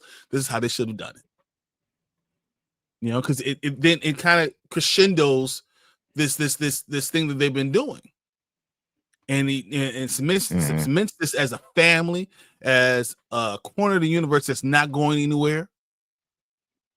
And then had all those other universes pulled away, and then have Chris pulled away from them, and then have them trying to figure out, well, he already created this foundation. Let's figure out how to get him back. And never had to touch on it again. You don't even have to touch on it again. I feel like that you could have done it that way, and it missed the mark on so many ways, because there are a lot of good parts of it. And that's what makes me even more disappointed, because you had things that you're doing right, and you just can't seem to hit it. I don't know. I don't know what it is. Yeah. So I had to look it up. So James Gunn did direct the finale. Yeah, he wrote and directed it. I know Joan, was it Athela Jones, I think, directed the last couple episodes, like 6 and 7. He directed. Yeah, he directed the finale, which I was kind of afraid too, because like you said, a serious moment he always undercuts with like a random joke, and I was really surprised he let that hotel scene kind of breathe. He actually gave it its moment. I was like, yes, do more of that, James Gunn. Like, let it do. You don't need a like followed by a fart joke, because it was her moment, and then Vigilante is like, "You're my best friend, man. Like I can't do any of this without you." And all of them were like, "Yeah, like you mean so much to us." So yeah, it was definitely like a very good moment. That wasn't undercut with a fart joke or something stupid. Yeah. That's why But no. I was expecting, and they did such a good job with it. And it's come on. Yeah. If you do such a good job with this should have been a great episode. And I just don't understand. It should have been them coming together instead of you're dealing with the portal thing, and you're dealing with Rick Flag. I think so much of this episode that should have been in the background. That should have been in the background. Bringing the 11th Street kids together to create Checkmate. That should have been the main part of this. Is like, because like, yes, Peacemaker is over, but Checkmate is starting. And I was like, and I didn't get that. You're kind of told it a little bit, but you don't feel like this is the next evolution of the show. Is Checkmate? It just, because it was all done in a montage, with music in the background. It was like, okay, cool. It was like, too much. I've never said this about an episode ever. It's too much music. It was a lot, because everything was a montage. Everything was speeding up. So there was a shit ton of music. Like James Gunn, for the first time ever, he went way too hard with the music. It was way too much. It was way too much to the point where it got obnoxious. It reminded me of the first Suicide Squad movie. It was just way too overboard. It felt like it was somebody trying to mimic James Gunn's style. That's what it felt like, instead of a James Gunn, because like usually James Gunn's very natural with the music, and like it kicks in at the right time. It's the right music, it's the right song, it's the right vibes. This just was like, I get it, bro. You like the band. You like the band. I get it. But it was a little too much, I think, with the music. But that wasn't the part that took me out of it. So what do you guys think? One of my issues, even after like the second watch, was how Rick Flag in Creature Commandos was very thoughtful, very mindful of the monsters that he's working with. A good guy. He's just working for Argus, but he was always like a good guy. And then I'm watching him in season 8 or in episode 8, and he's going like full on evil. I'm like, what are you doing? And they even mention it in the show, where he's like, so you're just doing Lex's plan? 2 weeks ago you were like so against it, but now you're not. And I'm like, they didn't explain or give us like the road of him turning into this version of Rick Flag that we got at the end of Peacemaker.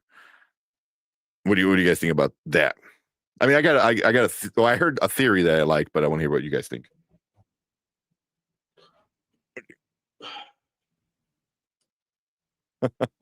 So just make sure I caught everything.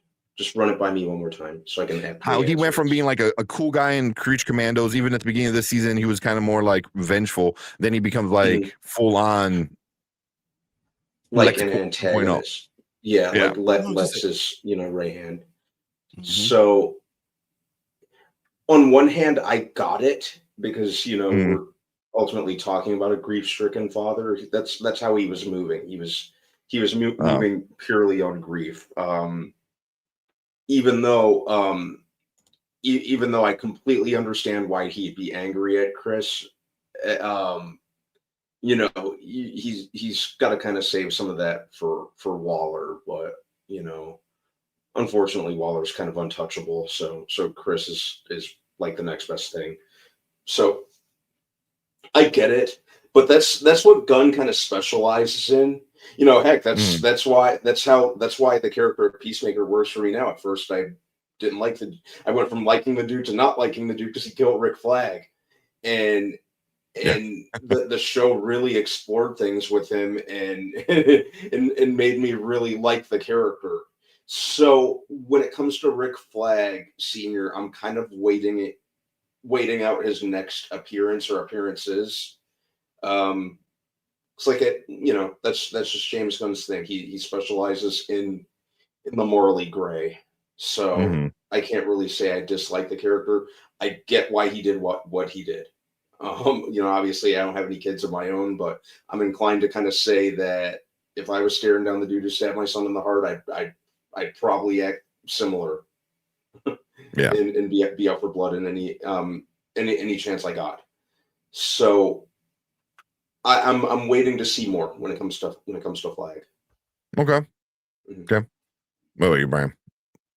I thought more specifically this episode he acted differently than he did in any other episode Mhm. in the entire show. Like the things that he was always angry at Chris, always, and his motivation was specifically that. That was always that, right? But it changed. Like and even his relationship with what's her name, the cyborg. Oh, I don't know The why. engineer? I've- Not engineer. No. What's her face? I'm thinking that's Superman for some reason. Her name's. this is what it would be. Why is her name escaping me? Ren. I know you're talking. She's new, and she really wasn't too much in the season. Sasha. Was it Sasha? Okay, there you go. Thank you, Tony. Yeah.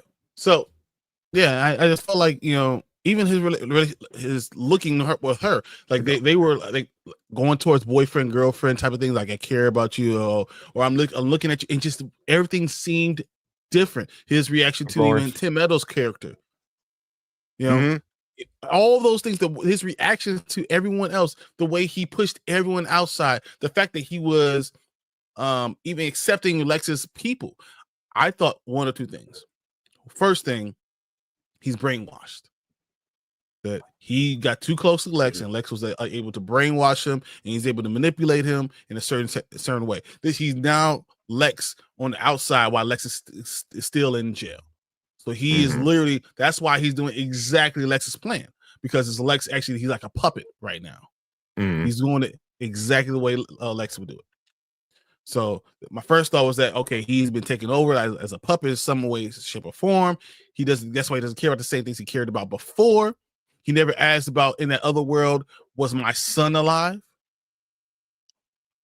So that wasn't his motivation the same way. So I just thought that meant to me that might not, either he's being controlled by someone or that's not him at all.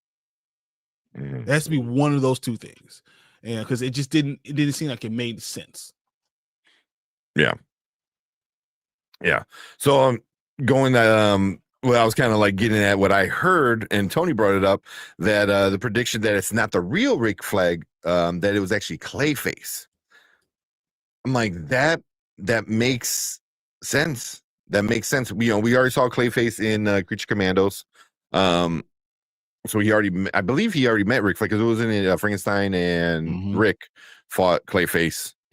So it could have been Clayface. I mean, that would make the most sense, because after watching it 2 times, and I was just so I'm like, why is he becoming this, like he's doing cocaine, and he's like doesn't care about anything else. All he cares about this. It just felt very not like him. Even if it was. All he cared about was revenge for his son, that would have been more understanding of that character. But this was like a different person. So I heard somebody, I don't know who, but it was somebody on YouTube saying that it could be Clayface. I was like, I see that. I like that. The fact that he did not change Lex's plan made me went think right with it. that it's Lex. Yeah, Lex is literally controlling Rick Flag Sr. It just makes the most sense to me. Clayface would do things that help Clayface, not Lex Luthor. Yeah, but at least he's working for Lex. That was the only thing. That was the whole thing. Was like somehow he's working for Lex. So he's able to do this and that and blah blah blah. So I was like, okay, like, because then he was like, oh, here's a shit ton of money.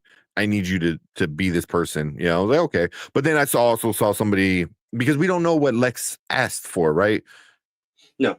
We don't know. Yeah, when they were in the jail, we don't know what he asked for. So he might have said, okay, well, I need to take over your body, or maybe he, tripped him up with something. But either way, I that's not like you said, he's either brainwashed, somehow, and not doing it, he's doing it for Lex by Lex, or it's like Clayface still doing it for Lex, So yeah, that's the only way I can see it. That when you look at who's left in that room, yes, at the end, is everyone who's around Lex Luthor in Superman is in that room, and the only thing that's different is that Rick Flag Sr.'s in the middle of the room and not Lex. That makes me think that that's Lex taking over Rick Flag, and it just lower his inhibitions, and all those people around him, he's asking those questions. They could have planted something in him, and so now he has a way to control. Rick Flag. That's all. Yeah, it just makes the most sense to me, but we'll see.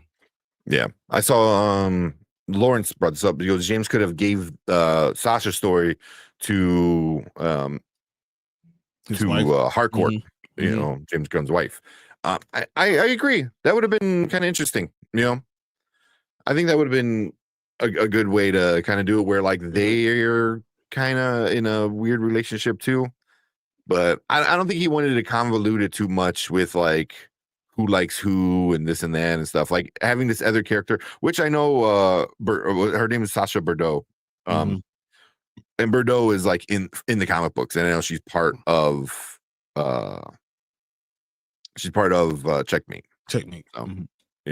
So I mean, then her, and then also having a cyborg. Who else is the cyborg that's very important in the DC universe? So like just teasing stuff like that is very, very awesome. So yeah. And I also read that this that the thing he's using is like a early version of like a boom box. That boom box, right? Yeah. A doom box? No, boom box. Doom box, right? Boom box. Am I having right? A boom tube. Right? Boom tube. Yeah, okay. Boom tube. I don't know why it was like an early version of like a boom tube. Like these aliens were trying to hide it from Darkseid, and then eventually he gets it. Blah blah blah. So yeah. So let's see what you guys are saying in chat real quick. Been listening, playing Rivals. Nice. You said the mother box. You talking about the mother box? Mother box. Yeah, Anzo. Yeah, well, the mother box are the little things. The boom tubes are like the way they transport. Yeah. Rick Flag went from 10 to 100 real quick. Yeah, that's why I don't think it was him. I mean, I think that is the one thing. I don't think that's him. I don't think it's even with the tunnel vision. He had tunnel vision with his son beforehand, right? So, but he's acting differently than he did even before. Now he has his own agenda. Yeah, I think he can bring another version of his son through, but he didn't even, like Brian said, he didn't even ask. That wasn't even like people were dying left and right, which was intense. What's on the table? No, like he could have easily like, hey, let's go back in that world, or let's find a different universe that has my son alive that I can just. That should be he's looking for. I'm looking for a universe that has a Rick Flag Jr. I need to bring him home. Yeah, that's what I kind of thought he might have been doing. That's what I thought he was kind of doing, because I'm like, oh, he's doing like the whole Wanda from Multiverse of Madness, looking for his kid, but once you saw that he's doing the exact same plan, he didn't change Lex's plan at all. That means it has to be Lex controlling him in the room. It's the exact same room, right? It's exactly the same from Superman. It's the exact same thing with what's going on, except Lex is not there and Rick Flag is there. Yeah. So, I don't know. That's just what I thought, but we'll have to see. Can't be in next season because it's the end of the season, and it was a terrible series finale. Different from Future Commandos. It's the same character, but the character was very different at the end. That's why I don't think it was him, because he acted the same in Superman as he did in Creature Commandos, more or less. At the beginning of this season, it still was like the same kind of character, but at that last episode, that was somebody completely different. Yeah, because he was taking drugs, right? He was like doing cocaine with all the other dudes, right? So I was like, so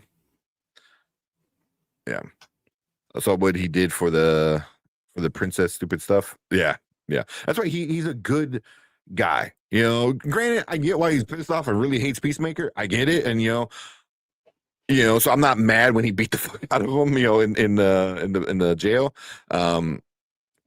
But that last episode was something completely different. Yeah, but so we'll finish. What do you guys think about the season? Or unless you guys got anything else left for this episode? No, this isn't anymore. Yeah, No. pretty much. That's about it. So we'll finish off with the entire season. Season 2 as a whole. How would you guys rate it? Do it now, later, never. I'd still say. Hold the thought. No, I'd still say to give it a now. I still overall enjoyed this season. It just fell on its face at the end. It would have been like a good 9.5 had it not been for the way that it ended. The way that it ended kind of knocked things down to like a 7, teetering on like a 6.5 for me. Oh wow. Okay. I still enjoyed it. Was an entertaining watch overall, but man, did they just kind of fall flat with that with the way that it ended. Yeah. It knocked it down from really enjoyable to just fine for me. Yeah. When you're doing a show, a lot weighs on the way that you end things, and they just kind of drop the ball, unfortunately for me, in a very monumental way. So, I can still give it a now, and I kind of struggle with that because it's almost a later for me. Yeah, just because the ending. Yeah. Okay. What about you, Brian? What you giving season 2? Well, I mean, there's a lot of episodes that I came inside I didn't like. Right there. I mean, there's multiple episodes I just did not enjoy. I didn't enjoy what they're doing and how they set it up. There's things I just don't like. But I think that once again I said it has more to do with James Gunn and less to do with the show. But if I compare it to season 1, and I said season 1's a now, then I have to give season 2 a later because it's not as good as season 1. It's not, and it's not close. Like season 1 was really good. I mean, I enjoyed every part of it. I enjoyed the dance. I enjoyed the figuring out who Chris Smith was. I enjoyed, Adebayo. I enjoyed all the side stories, and this feels very much like, kind of like pushed together in awkward ways. And I don't even think that you should even compare. So if I'm comparing, if season 1 is now, this is definitely a later. Yeah. Okay. Yeah. I mean, it's hard not to compare it to season 1 because season 1 was so much fun. It was so good. I would also have to give it a later just because I enjoyed the season as a whole. I thought it was good. It was fun. It touched on to some things that were kind of interesting, but everything, especially the finale only serves the greater DCU for the next movie or two. I don't know if it's going to affect Supergirl, but for sure this is going to be affecting what happens in the next Superman movie. So it's like, if I have to wait 2 years for the next Superman movie that this stuff is setting up, then that's nothing but a later. It was like, watch this the month before Superman 2 comes out. Like, I don't need a setup for a movie that's coming out in 2 years. Finish your story, finish the Peacemaker story, and then tease setups at the end. Don't make your entire finale one giant setup. That was my biggest issue. But overall, it was a fun season. I had a lot of fun with it. I had a lot of problems with it too early on. But it was a good season for sure. Not as good as season 1, but this is something you watch before Superman, Man of Tomorrow. Because that's what it's meant to do. It's meant to set up that movie in 2 years. So, yeah, definitely later. Watching in 2 years. Yeah, which I might do. I might watch that finale in 2 years before the Man of Tomorrow comes out. It's like, oh yeah, I forgot they did that. I might do the same. Yeah. But cool. You guys got anything else for Peacemakers? Anything else? No. I really, it didn't hit the cultural phenomenon that the first one did. And I think it started with the dance. I think that was part of it. And trying to recreate something instead of trying to do something new for it, I think that was a mistake. I think it was a mishit. Because they could have done something either very similar to it or just did something totally different that was just so awesomely thought of. And I didn't really enjoy that from that aspect. And a lot of it was telegraphed. A lot of things we saw happening. I don't think it was as detailed written as season 1 was. There's a lot of things in season 1 I just did not see. There's a lot of stuff in season 2 that I was like, that's stupid as shit. Yeah. Like the eagle guy. Yeah, that was weird. It didn't really pay off to anything. Like, yeah. You were just doing stuff. Like it's like you didn't know what to do and you were just doing stuff. So that bothers me, especially when you had a show that was really, really doing well. Now I was ready to defend it. Yeah. Like I think if you would have done something else with Eagly after that to make it worth matter. Like, oh shit, Eagly is like, whatever he called it, like the alpha bird or whatever the hell he said, it's like cool. Like then you do nothing with it, or make him some special. Like we went to the other world and we saw every other Eagly is actually a villain. That would be cool. You know what I'm saying? Like do something with these characters. Like I feel like they didn't do enough with the other characters. Yeah, we didn't get any more about ads and Leola, whatever, her girl, the girl, and until this episode. Like, there's a lot of things that happen with these characters that he just didn't do, and I feel like that's a problem. Yeah. I feel like this season could have done with 2 more episodes. Could have done with 2 more episodes to kind of flesh out more things, and I think it would have been a little bit better. But yeah. So before we leave, we'll finish off with what you guys are saying. Lauren said 7 out of 10. The ending was weak. Mama Bear said never. Lauren said season 1 was way better because I needed to watch the Penguin after the palate cleanse. That's funny. I like it. I like it. But yeah, that's our thoughts for Peacemaker, episode 8 of season 2. Kind of disappointed all around, and then we kind of dropped with our ratings for season 2 as a whole. So, but we want to hear from you guys. So if you're watching on the replay, let us know what you think about this finale. Any theories that you think Salvation might lead into, the Checkmate might lead into. We want to hear. Let us know what you think about if you're disappointed or you don't like it, whatever. Maybe we're wrong. We're missing the big picture. But let us know. Make sure you guys hit that like button, hit that subscribe button, come and join us when we talk about other DCU stuff, Marvel stuff as well, other fun, nerdy things too. And we appreciate everyone in the live chat. We want you guys to stick around because we're moving on to our next topic for the night.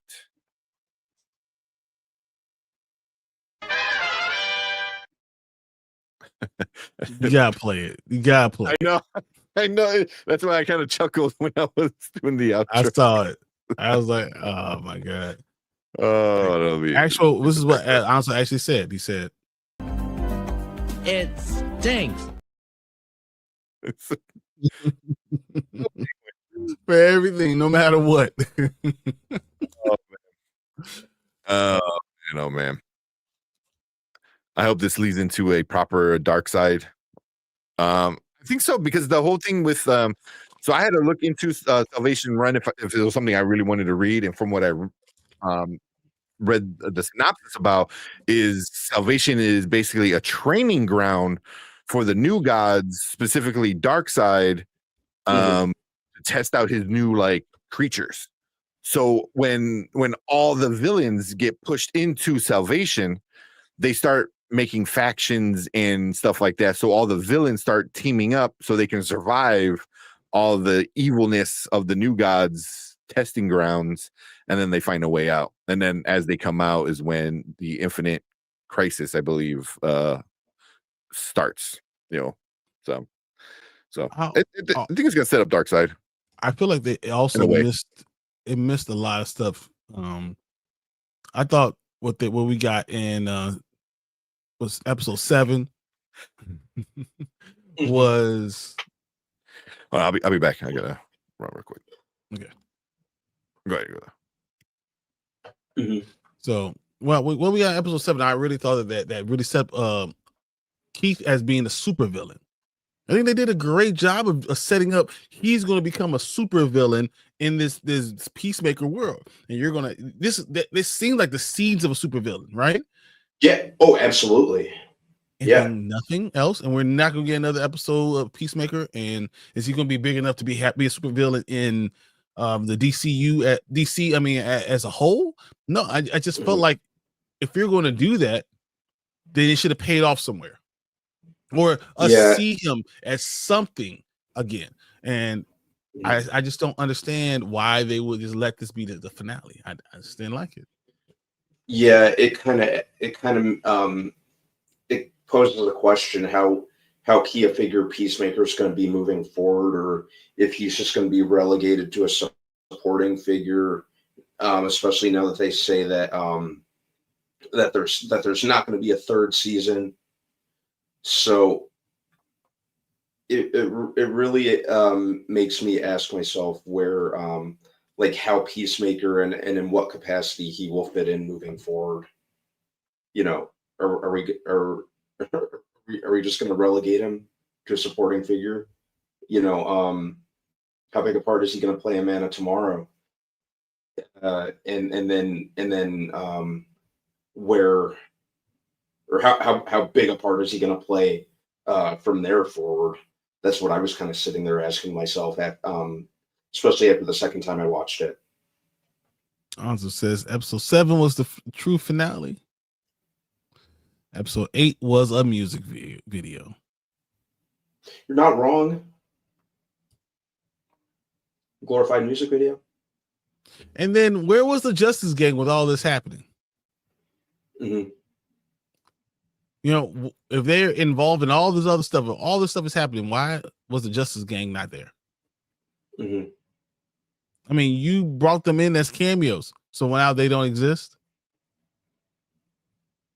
I don't know. Anzo says, I think there will be a third season, but they'll call it Checkmate. Yeah, but they haven't even. They said that it's not going to be a third season, or they don't have any plans to make a third season yet. You're muted, Anzo. Anzo. I think they are going to do a Checkmate season, though. Because they need to find a way to bring back Peacemaker. But I think they're done with Peacemaker. Okay. Or you just bring him back in one in credit of Supergirl. Yeah, he'll show up in other stuff, but him having his own show, being the main character, I think that's done. So I think they need to focus on the big 3 and Justice League. As long as they flesh out the big 3 and get to the Justice League, and then you start adding characters from there, I think that's probably the best way to do it. Yeah. I think we're gonna get. Go ahead, Brian. Oh no, I was just saying yes, and I definitely agree with that. That's all. Yeah, I think they're gonna go more Justice League Unlimited than just straight Justice League. That's the feeling I'm getting. Is that what they're gonna go with? Season 3 was canceled. Prayers, sorrows. Yeah, I mean it makes sense. Just to leave it, let it be. And move on to other stuff. Yeah, seems like and honestly, like if that's the way they go, I'm cool with it.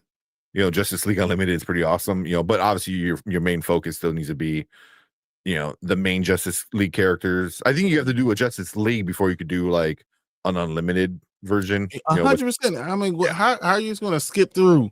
That's like we're going to do the Young Avengers. We're going to do West Coast Avengers before we do Avengers movie. What? Yeah, exactly. Yeah. You got to get the 7 together. Once you get them together, and then you have their movie, and then you can start doing like, unlimited stuff where, they have the space station thing. I'm gonna bring forward. Okay, I'll be right back. Give me 1 second. Okay. So, but yeah, when we come back, we can watch one of these trailers from Wonder Man. I can talk about how much I hate it.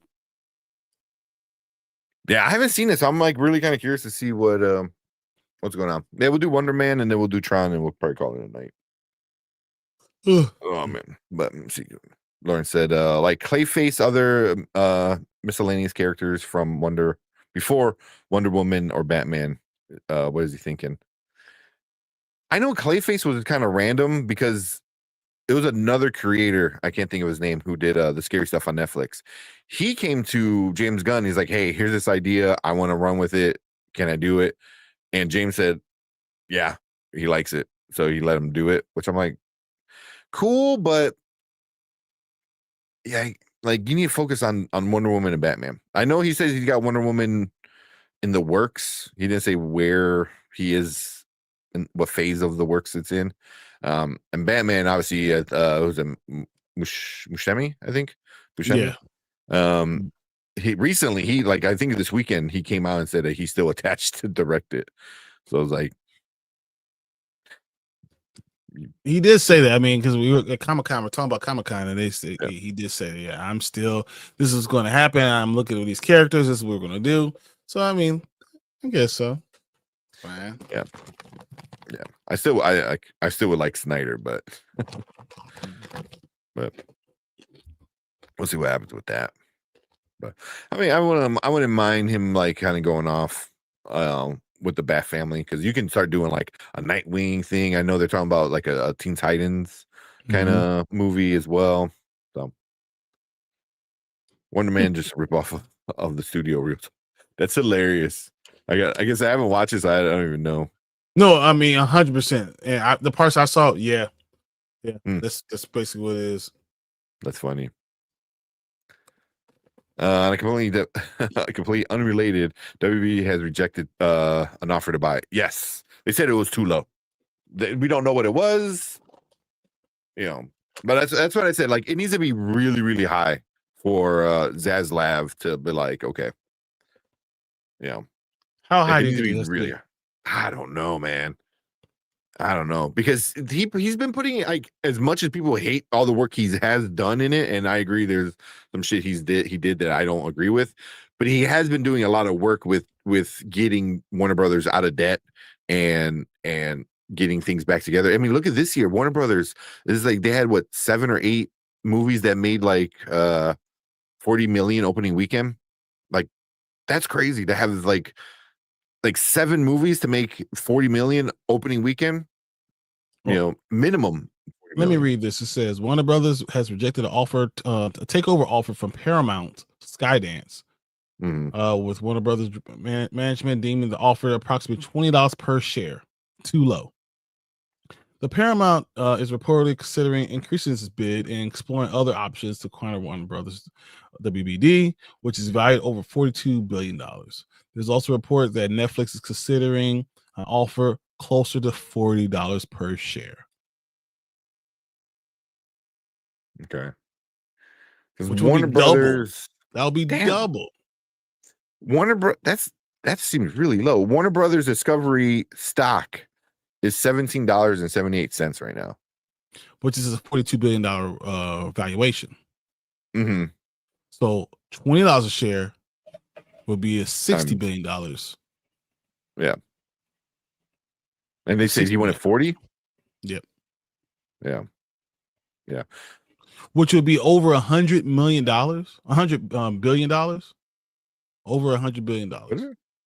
It's going to be, I think they're putting it really high because they know, if anybody could do it, it would be Ellison. would do it because that man's crazy. I hate what he's doing with CBS right now, and all that shit. So, especially with their news side. Oh, God. CBS used to be like one of the best news stations. Used to be. Yeah. No politics here right now. Yeah. But like Mama was saying, go Netflix. If Ellison is offering, Netflix give you $40 per share. Does Netflix even own that much money? It does the world. That's true. Oh man. So let's see. Right now, like Netflix is worth $518 billion. That's how much supposedly Netflix is worth. Net worth. Okay, they gave you $100 billion for it. A fifth of their cost. Yeah, 20%. Pay 20% of how much they're worth to get Warner Brothers. Damn. Netflix's stock is $1,219. Damn. Holy shit. Holy Damn. Man. Holy shit. Even in like 2022, in May of 2022, it was 187. That's crazy. Man, that talk about like a stock worth buying back then. All right. Yeah. I'm wondering if they pushed it to January. I'm talking about Wonder Man. Yeah. James Gunn's job is totally safe. There's a lot of BS out there. It all depends, man. Once you get a new boss, anything goes. Yep. So, and don't let someone have to give you money. Yeah. When they get bought out, they'll be restructuring. I mean, that's the part that scares me. Me. Ellison might just be like, nah, we're good with DC, So, and just 2.3 million shares for Warner Brothers. Yeah. I'm sorry. 2.3 billion shares. Damn. And at $40 a share? Yeah, at $40 a share is a lot. Yeah. That's what I thought was gonna happen. They're gonna ask for so much that it's not gonna be worth it. So yeah. If he sells off the cable stuff before the deal with WB Studios, DC, and HBO will be worth way more. I mean, I know he's splitting it now. He's splitting it between Discovery is going to be more of the TV stuff, reality stuff, and Warner Brothers is going to be more of the movie stuff. DC is already its own thing as well. They said the offer of 80 billion could be the winning answer. That's a lot. 80 billion. What did Fox sell for? I always forget. That's got, it was what, 40 something? 71. That was 71 billion. 71.3 to be exact. $1 billion. That's how much Fox sold. So I mean, Warner Brothers, I could see if they're holding out for 80 to 90 billion. I could see it. Yeah. And like I said, Ellison has the money. He already has all your data. Might as well have all the fucking money too at this point. Oh man.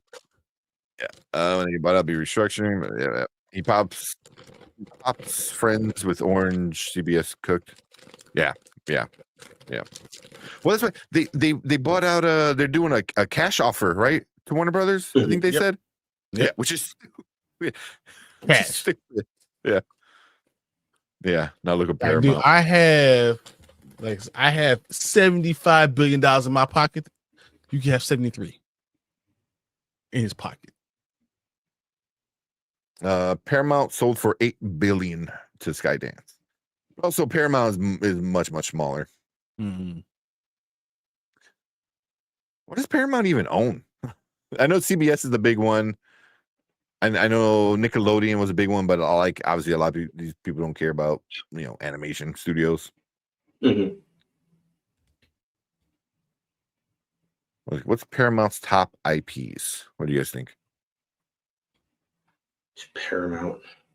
I would say Nickelodeon, right? Or what's that thing, the TV show thing, the Viacom. Viacom? No, I think Viacom got bought out already by Comcast. Mm-hmm. I forgot who owns Comcast now. Man, I forgot about Viacom. That's a name I haven't heard in such a long time. Yeah. So Paramount's top IPs are Mission Impossible, Transformers, Star Trek, and then obviously SpongeBob is up there and Paw Patrol is up there as well. So Sonic the Hedgehog, Top Gun, Forrest Gump, Godfather are all owned by Paramount. So they got some stuff. They got some stuff. Addams Family, Beverly Hills Cop. So yeah. Ninja Turtles Paramount. Teenage Mutant Ninja Turtles. Yeah. So, but $8 billion for that was not a lot especially for the Ellison family. Let's do this Tron. Not Tron. No, Wonder let's Man. Do Wonder Man, and then Yeah. Yeah. Yeah, I know Mama Bear favors Netflix for a good reason. Oh man. So come on back. Yeah, but I do agree. I think it would suck. Like Warner Brothers would just disappear. It would just become Netflix. Yep. What's up, Maria? Hey, glad you're here, Maria. Yeah. All right. Let's check out this. Get ready. The entertainment world is stunned. All right. Hey, Brandman, blink if you can move. You. You're frozen. I'm froze. Yeah. Shit. That's why I was like, wait a minute. I mean, I'm like, hang on a second. Did I stop moving? Yeah. See if I can do it too. Now this is his ultimate Chester. Called the Brand Man.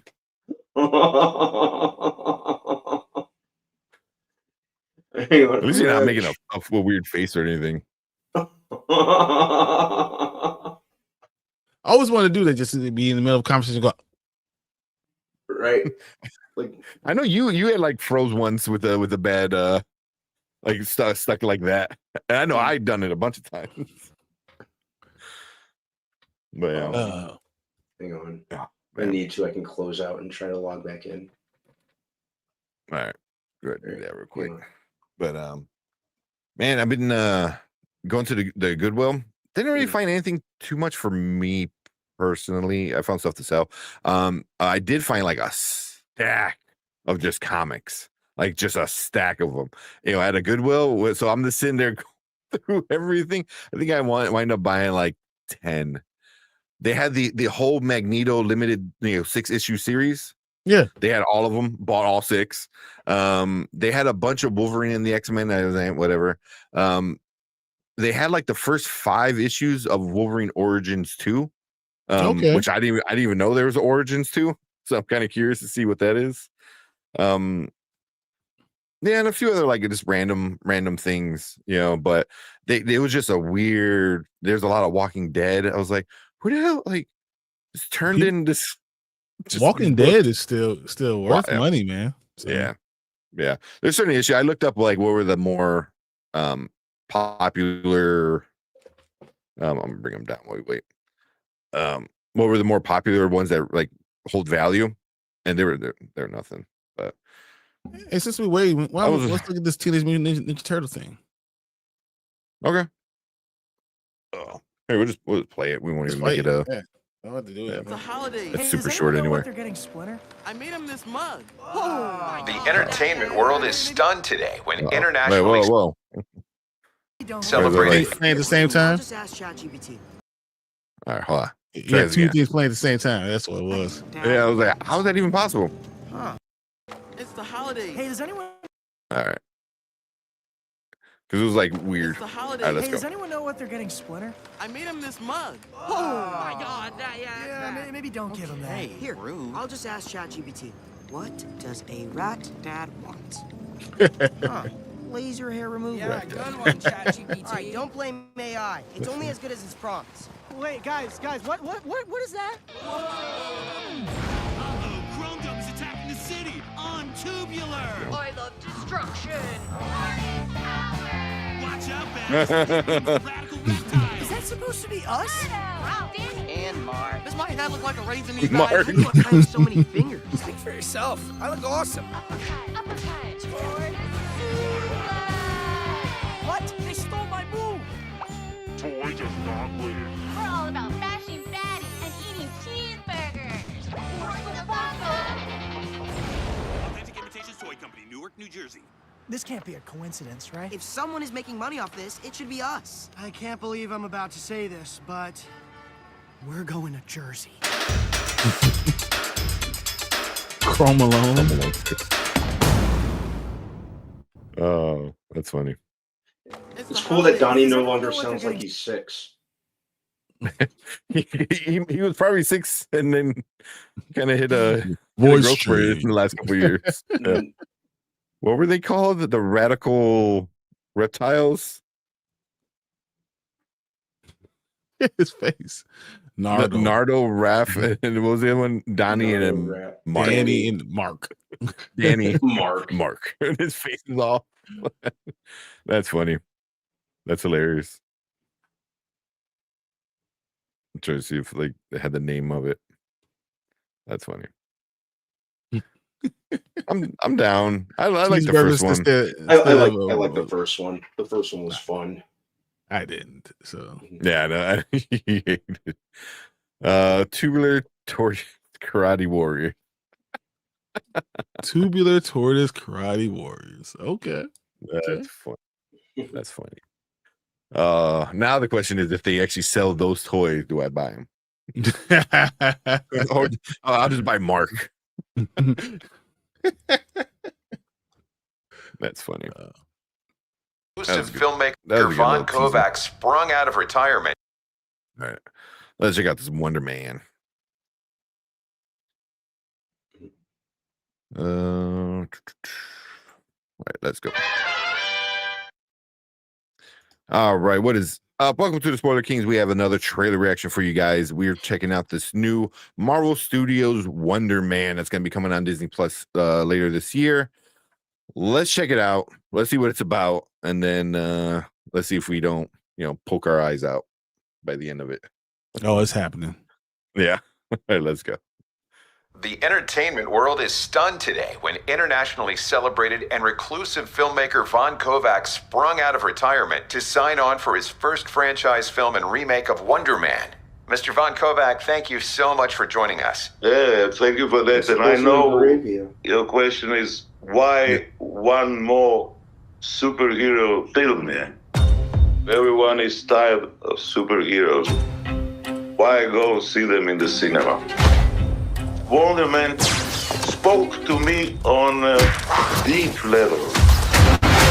There is an opportunity to shock audiences. Holy shit. To reimagine a whole genre of storytelling.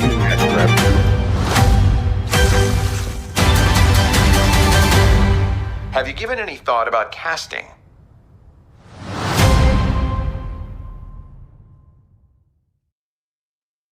Wait, that's it? No. Yeah, that's it. Wasn't there a different trailer that came out? There's one more was than that. longer? Yeah, there's Yeah, I was way like- more than that. I thought There's there was one that came out that was way- longer. Way more than that. Yeah, I was like, Yeah. yeah, because I was like, Because I mean, you didn't get to the heart of everything that I hated. There's Yeah, a 'cause you trailer really get that's to anything. longer than that. Yeah, because I mean, once again, there's a lot of I wanted to hate on and really go hard on hating. So yeah, no, that's not even. No, that was the trailer that came out, like the teaser. There's a full trailer that came out the day after. Yeah, here I'm sending it to you right now.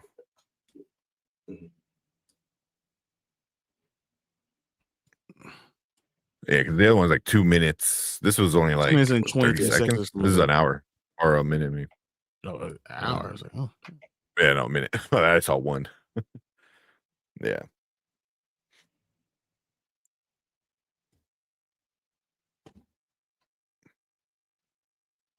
Although I never saw that one though, so I never seen that.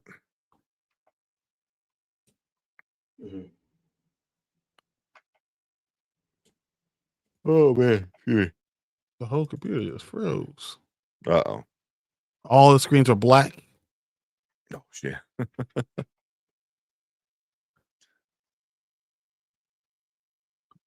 you gonna disappear? No, I mean power didn't go off, so I love technical difficulties. I felt so bad when I was filling in for you for the rewind. I saw my computer just started crapping out. I was like, oh, why, man? And I made sure like that Friday the day before I went in, I cleared a bunch of stuff, and I'm like, all right, it should be good. Like I tested it, but as soon as you go live, it just like it don't want to do anything. So I was looking at it, I was like, oh. Yeah. So luckily he was able to. I brought it up. Oh yeah, okay, because I like the video file, the video share and the image share, because it doesn't mess up as much as me like sharing an actual screen. Whenever I share a screen, it just gets stupid.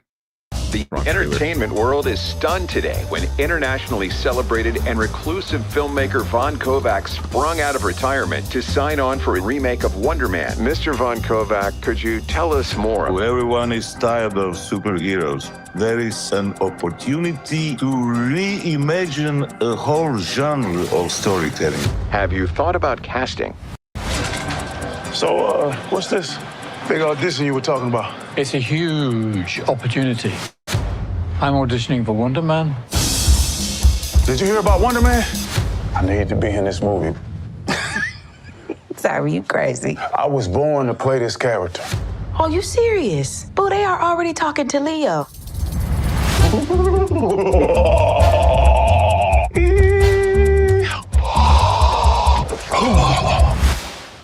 You just gotta go out there and crush it.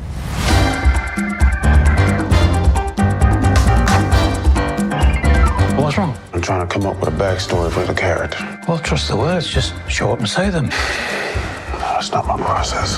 Well, your process can go blow a spider. Guy's killing it in there, bro. Where have I seen him before? Pretty sure he used to be a terrorist. Next! You can slate whenever you're ready. Simon Williams, reading for Wonder Man. Listen to me, Simon. The callback is happening now. Just be normal. Normal man. The breakdown is go method. Come in. Mr. Kovac will meet you in the living room. So you are here to meet Von Kovac? Hello, everyone. I want to explore the place between fiction and non-fiction. That's tight. We are going to make the last movie on Earth. No one will have the balls to make another. And action! Any news from Von Kovac? There is news you'll be the first to know. Unless you call me again, in which case I will never tell you.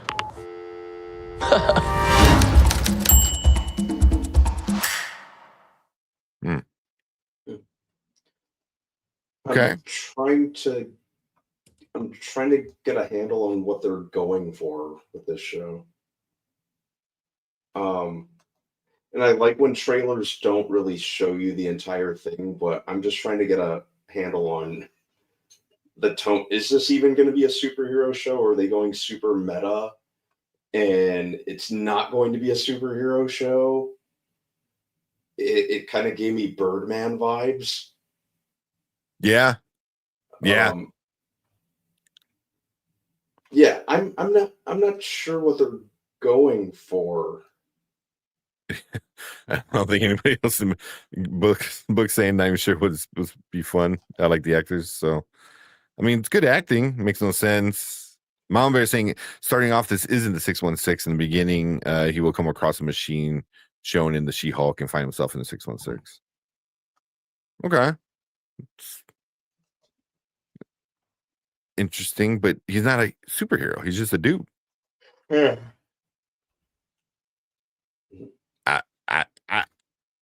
I'm just lost. I don't even know what to say about it. Like, okay. What are you, Brian? Because I know you. This is my first time watching it, so I'm just sitting here like,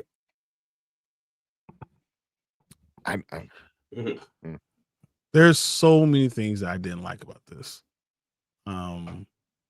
It makes a joke out of it. Okay, that's one thing, and that's fine. Whatever. But it's already a show that I didn't want to happen. I didn't want y'all having to deal with it. I wanted to be more. I didn't want him to play the character. I guess it makes sense now. We have a black character playing a white character. At least it explained it out. But if it's going to be anything like we got in phase 5, phase 6 stuff, like then just keep it.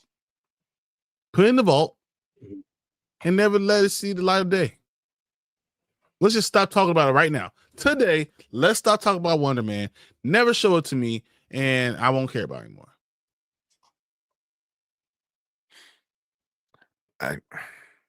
I just don't get it. Why are we doing this? Why exactly? Why? Like Marvel what's the point?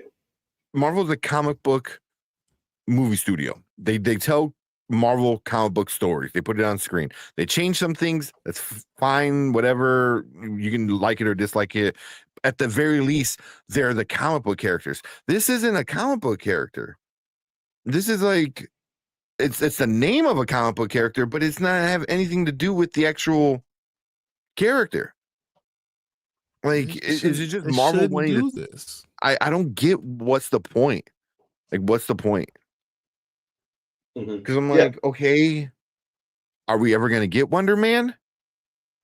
Like, I feel like you seen the movie Galaxy Quest?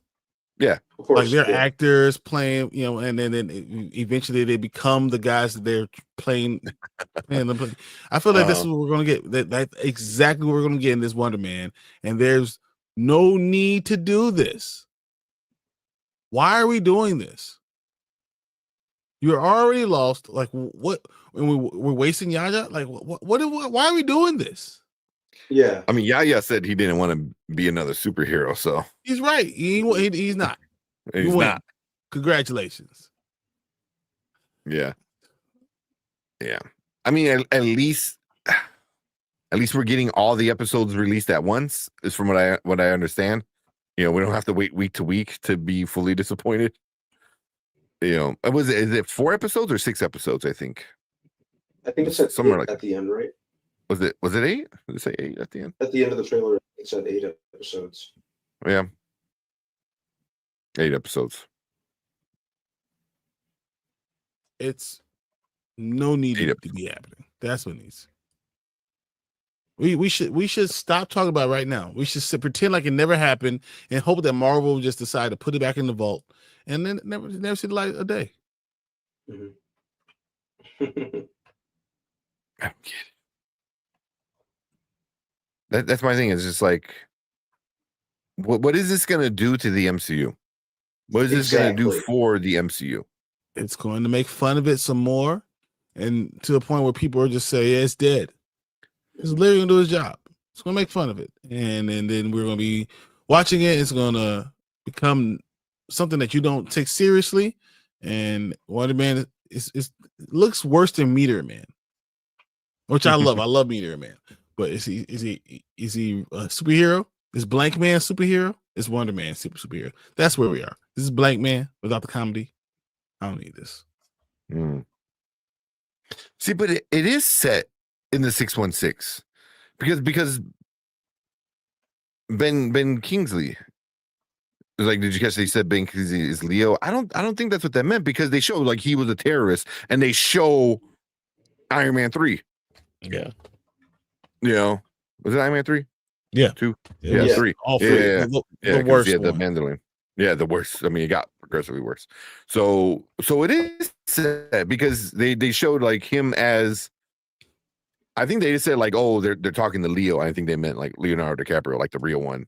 Yeah. To be it, which is funny because Leo said he's never going to be.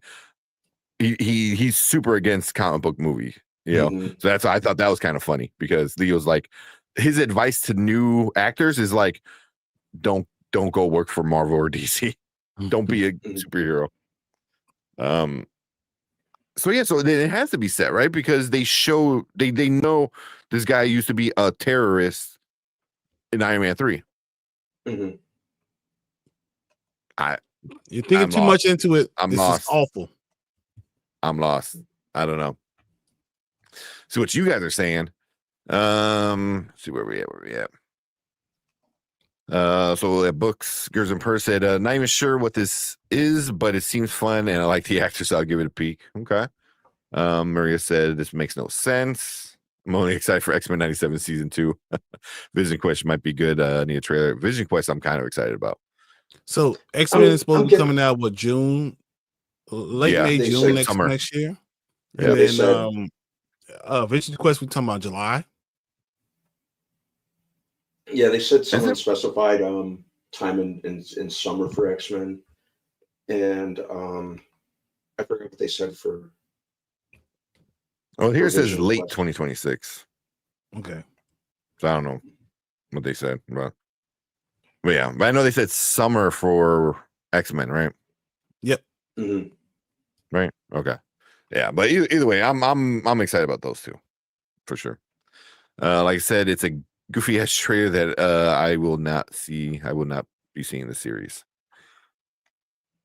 I mean, I'll watch it because I just watch everything, but yeah, he's not a hero in this universe.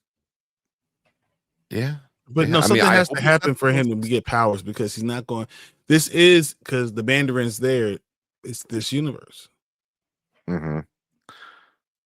Photon wasn't a hero at first. Yeah, but she got these awesome powers. Yeah, and they gave her awesome powers. Brian, tell me how you really feel. Like literally, if we never talked about it again, I'll be good. That'd be good. Yeah, most of the clips seem to be from the first episode. Okay, I mean, hopefully, it could be the case. Yeah. The MCU has lost it. They're just watering down the brand. Yep, for sure. Obi-Thorian, what's up? Appreciate you guys coming in. They should have dropped it this year and started next year fresh. Yeah, because I thought it was this year. I thought it was December, and then they changed it. I think it is December. Yeah, I think it's January 27th. January. Oh yeah, you're right. They pushed right. them on. Yeah, they pushed it. Why? $8 too much for this trash. All right, we'll come back to that one. They could have had backgirled this. Seriously, right? Exactly. Just put it in the little vault. Let's not talk about it. Call it a loss, whatever. Mm-hmm. It was like, do you guys think Disney Plus shows have helped the MCU or hindered it? I mean, if this is what we're getting, how is this helping? And so we're not getting any more Marvel until Spider-Man, and then Avengers, Doomsday. Mm-hmm. Mm-hmm. And this has to be the one of the representatives. Really? It's supposed to hold us over. This is the only movie that's going to be representing Marvel in the first half of the year. Mm-hmm. Yeah. Just saying. I don't get it. Like Loki, I thought was good. WandaVision was obviously awesome. I loved Agatha. Those all were part of the MCU in some way or another. They built something. I don't see what this is going to do for the MCU. Maybe hopefully they do something at the end. But as of right now, I was like, if you're working with the fake was it Mandarin? Mandarin. Mm-hmm. don't know.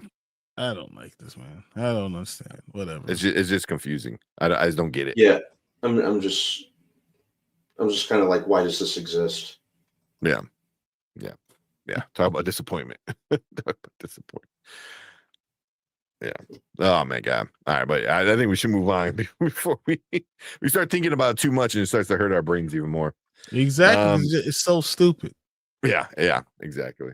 But yeah, we'll move on. Anybody watching on the replay, let us know what you think about the Wonder Man trailer. Did you like it? Did you hate it? Are we missing something? Are there some leaks? Please give us some hope that this might be good.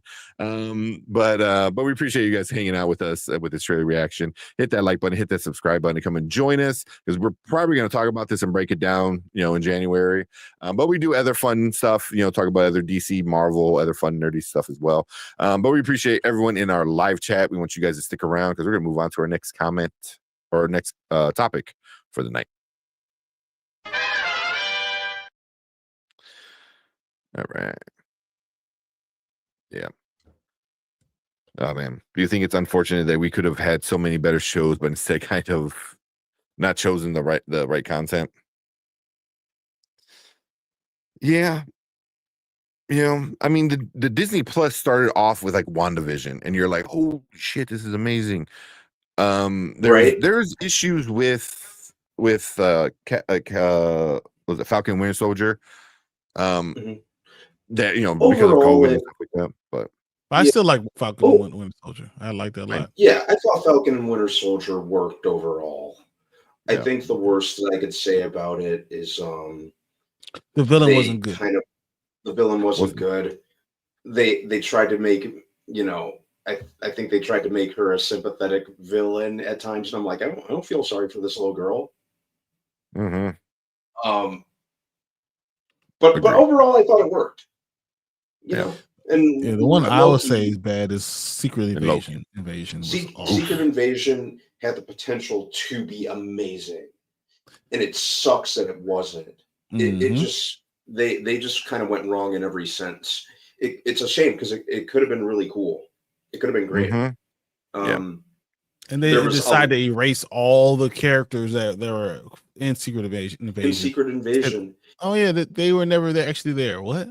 Yeah. I don't think there's anything worse than, it's a bad thing if a show's bad.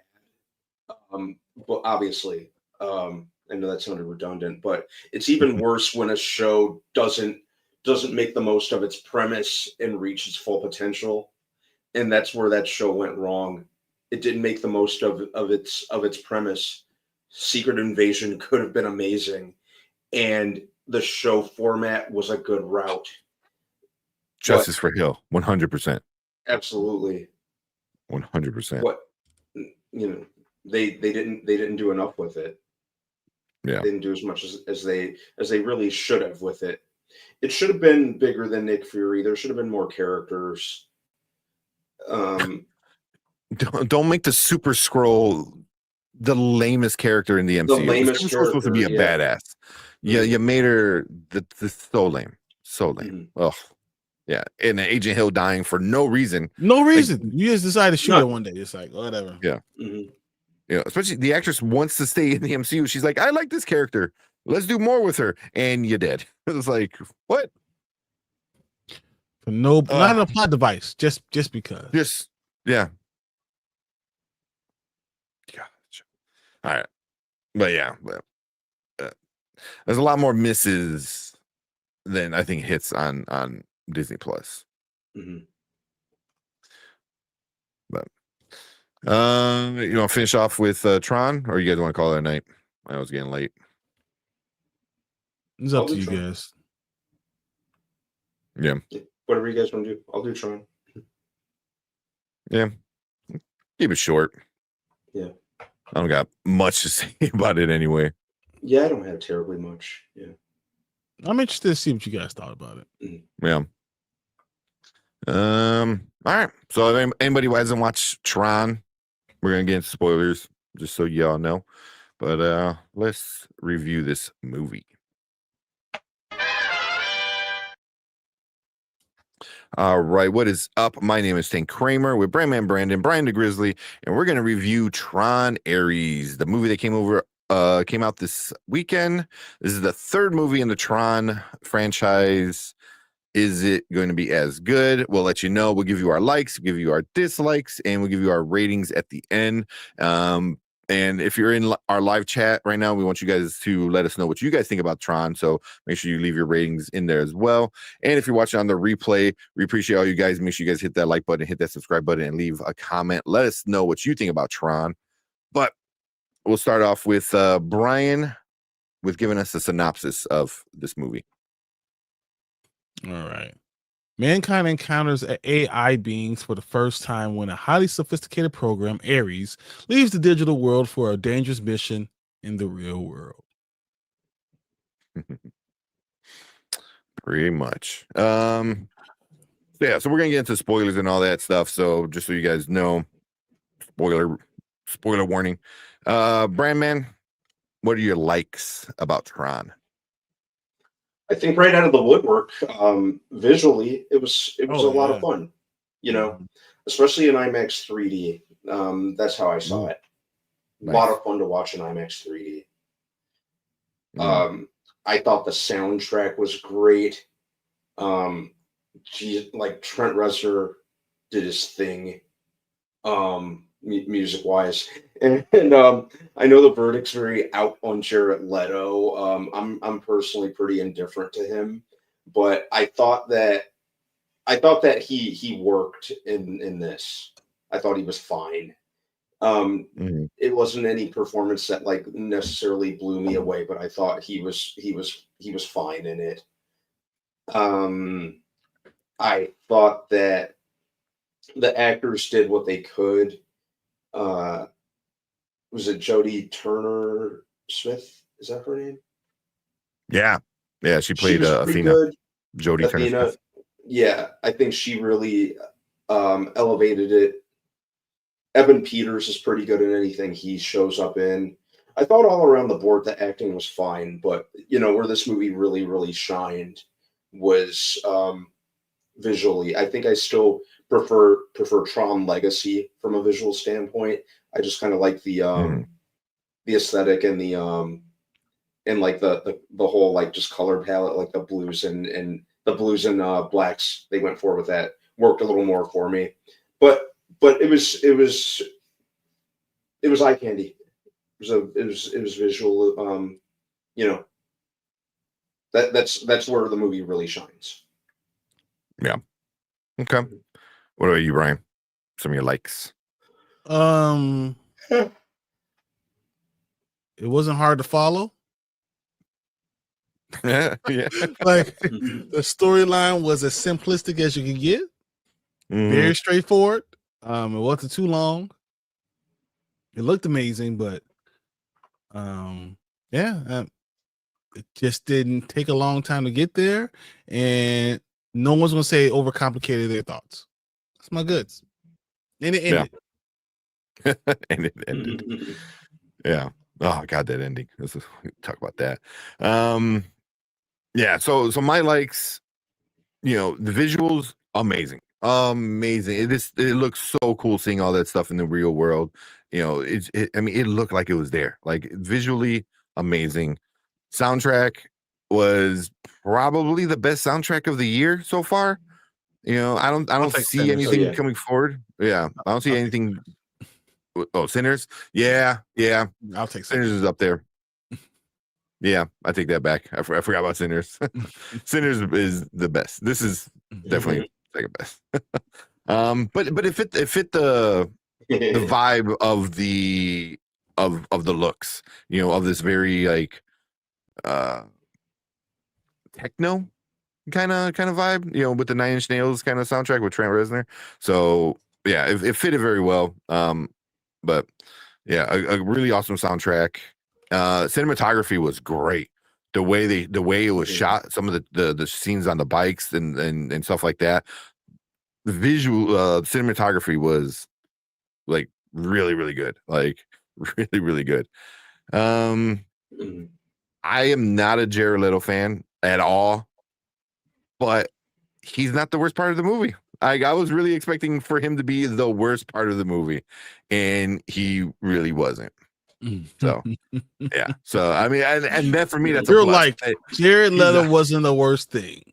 Yeah, that's a win in my book. That's a win, right? So, I said the same yeah. exact thing.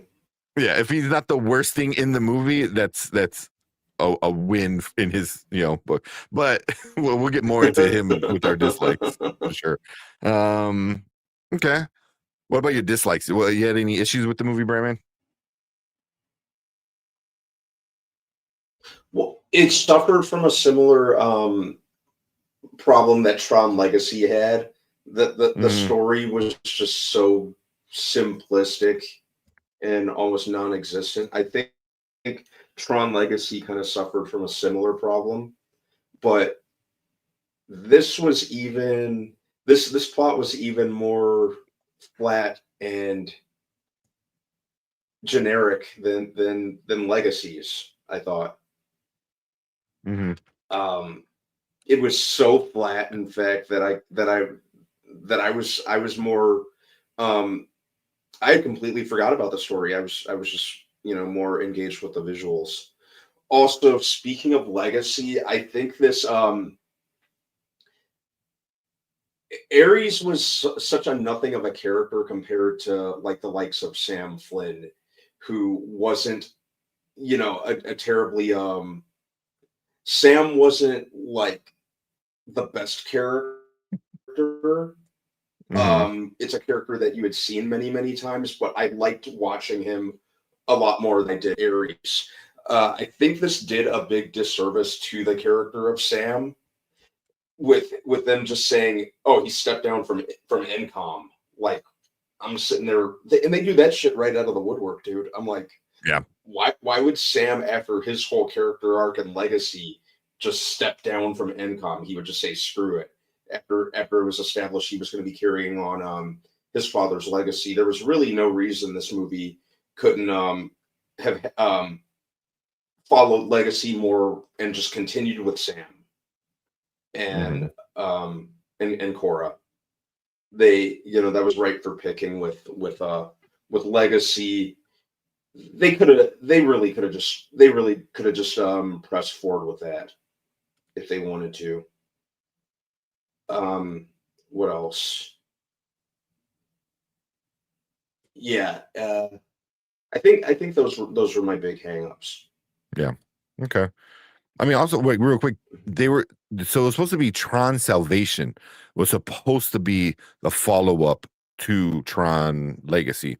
And then they pulled it because there's a bunch of different reasons. The big going reason was Tomorrowland was a flop, and they're like, "Oh, people don't like sci-fi." Well, forget Tron, and it was having a lot of issues with like story and stuff like that. But supposedly, a lot of the ideas of Tron Salvation they used in Tron Ares, just didn't use Sam and Cora, which why? But yeah, but yeah, there was supposed to be that.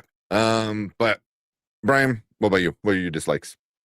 Man, where can I start? All right, so I disagree. Jared Leto, found him wanting in every aspect of acting.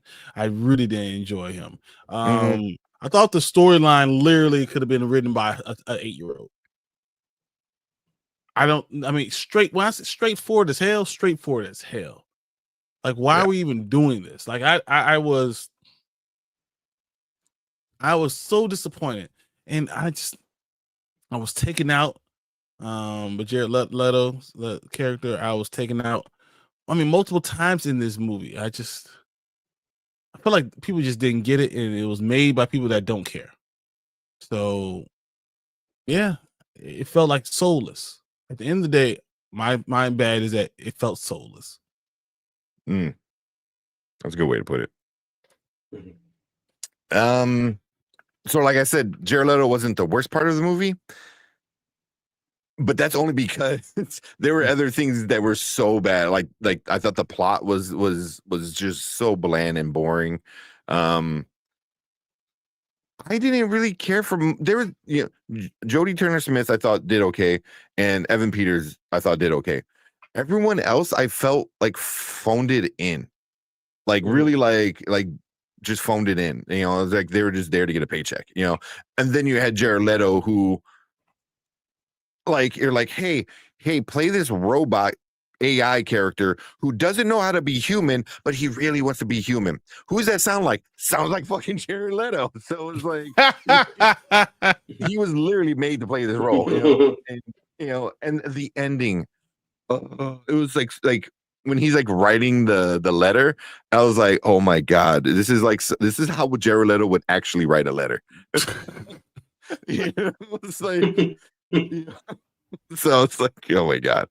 But again, he wasn't the worst part. That for me, that's the win. Usually he's the worst part.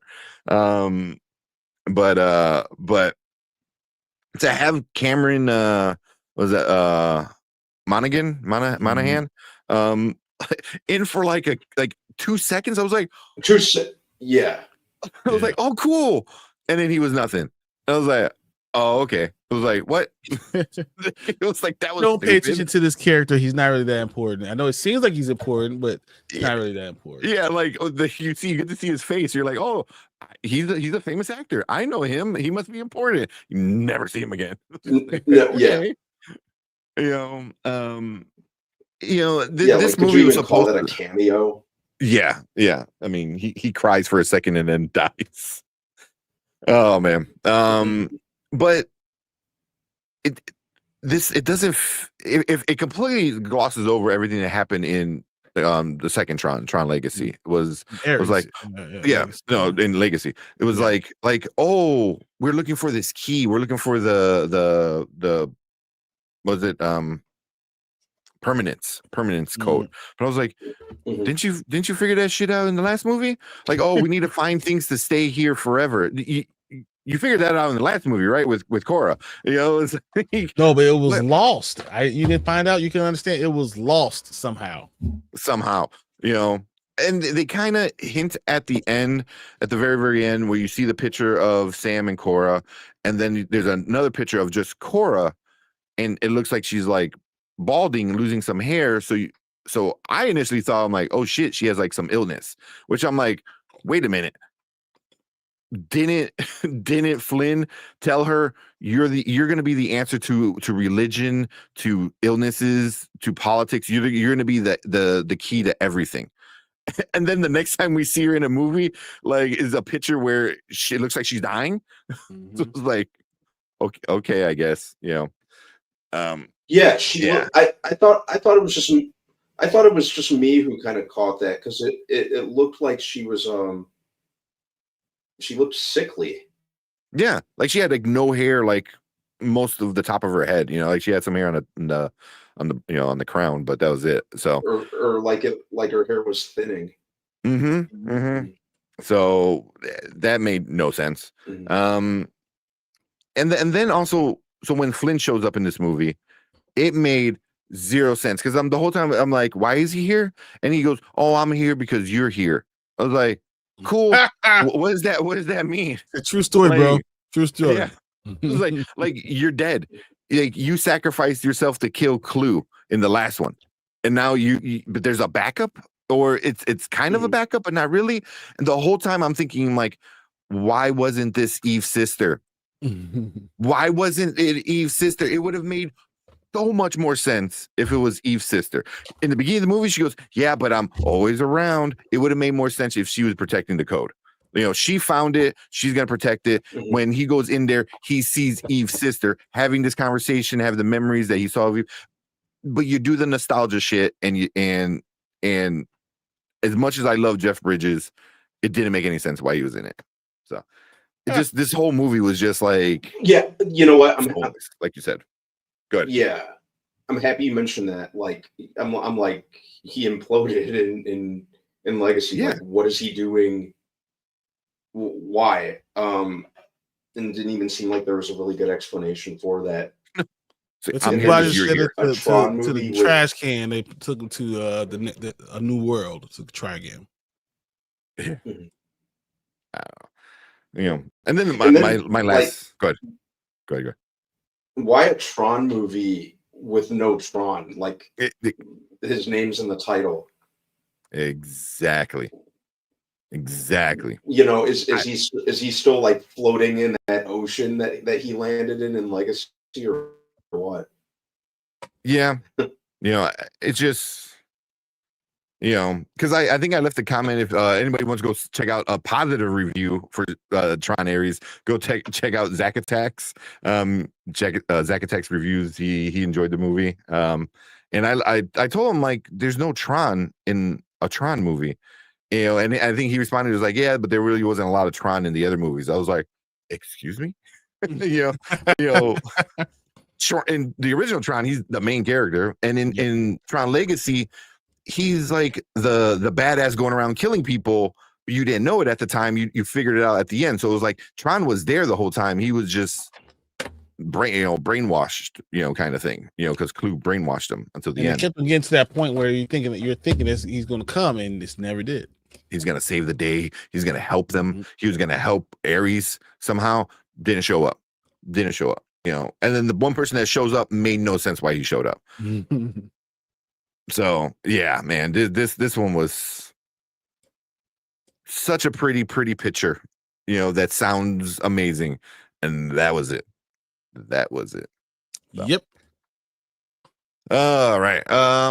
Let's get into our ratings, and then we'll get into everyone's comments.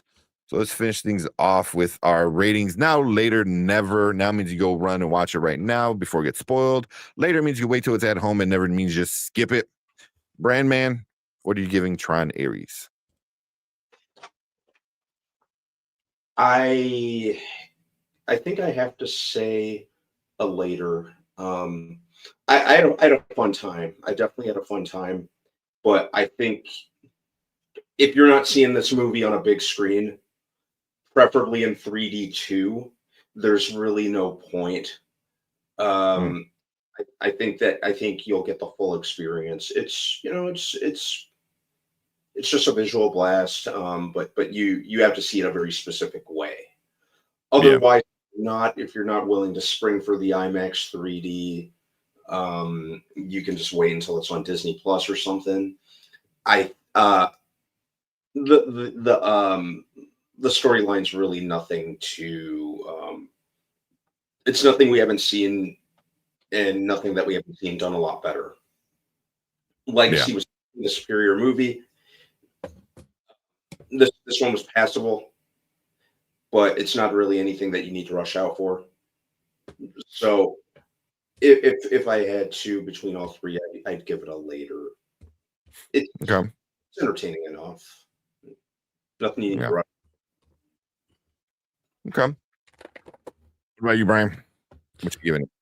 I was not intrigued by any part of the actual movie part. Like, I was very disappointed, and when I was watching, I didn't feel like it flowed well. It looked pretty. I'm even okay with the character you had, but it didn't make sense in the lore I've heard from Tron, and I just was not with it. So this is definitely a later for me. Yeah. Oh, man. Like, part of me is like, if you want to see this, you have to see it on the big screen. But the thing is, like, don't waste money. So if there's a way you can see it for free, then okay, because seeing it on the big screen is pretty cool. Besides that, man, I would probably give it a never. Like, I was always I was contemplating going between later and never. And honestly, like, you can probably skip this, and whatever movie they pulled out next, this I don't think even matters. Because if they're going to talk about Cora, if they're going to talk about Sam, then anything that happens in this doesn't really matter besides Ares himself, which already got explained with Cora. Like, there's already a more important being. She's the last ISO, the last naturally born on the grid person or program that became real. He's just a made program became real. She's way more important, and they already figured it out. So for me, this really didn't do anything besides bringing the big machines to the world, which again looked cool. They don't really do Nothing's much. that important. Yeah. Yeah. Really didn't do much, and it was like, how much damage can it do in 29 minutes? Yeah. Okay. So yeah. Yeah, so I'll probably give it a never, man. Just as a Tron fan, I love Tron. I'm a Legacy apologist. I love Legacy. Yeah, Saw that in the movie theater 4 times, all in IMAX 3D. Nice. So, but yeah, this one, I gotta give it a never, and it's not even because of Jared Leto. But you don't cry because of Jared Leto was in it. So yeah, I mean, he didn't make the movie better by any means. Don't get me wrong. He just wasn't the main problem with the movie. Oh man. But we'll finish with Rotten Tomatoes. The critics, we got 197 critics give it a 55%, which is technically rotten. And audience, 2,500 plus verified ratings give it 87%. So audience kind of likes it. So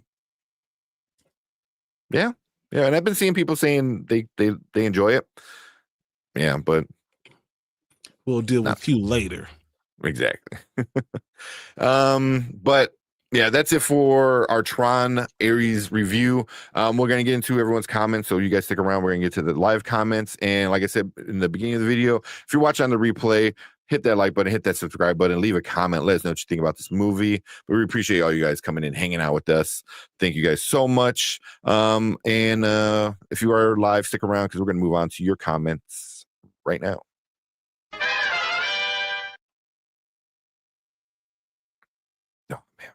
Just the more I thought about this movie, the more I hated it. Because after I finished it, I was like, I didn't like it, but it looked cool. And then the more I started thinking about it, I was like, why did they do that? And I hated his fucking stance. Like, oh my god, man, Jared Leto's so fucking a bad actor. Like, he stands there, he's like, oh. I was like, what? You don't even look cool, man. Like, oh. Yeah. Yeah. It stinks. Friendly reminder that this man is playing Skeletor next year. Yep. I'll get you, He-Man. I do kind of hope he does the high pitched Skeletor voice though. Ken? You are wrong. All of you are wrong. Nobody wants him to be there. Yeah, after this movie. Yeah, man. We're gonna be coming in next year. We're gonna be watching it, and all we're gonna be doing is screaming.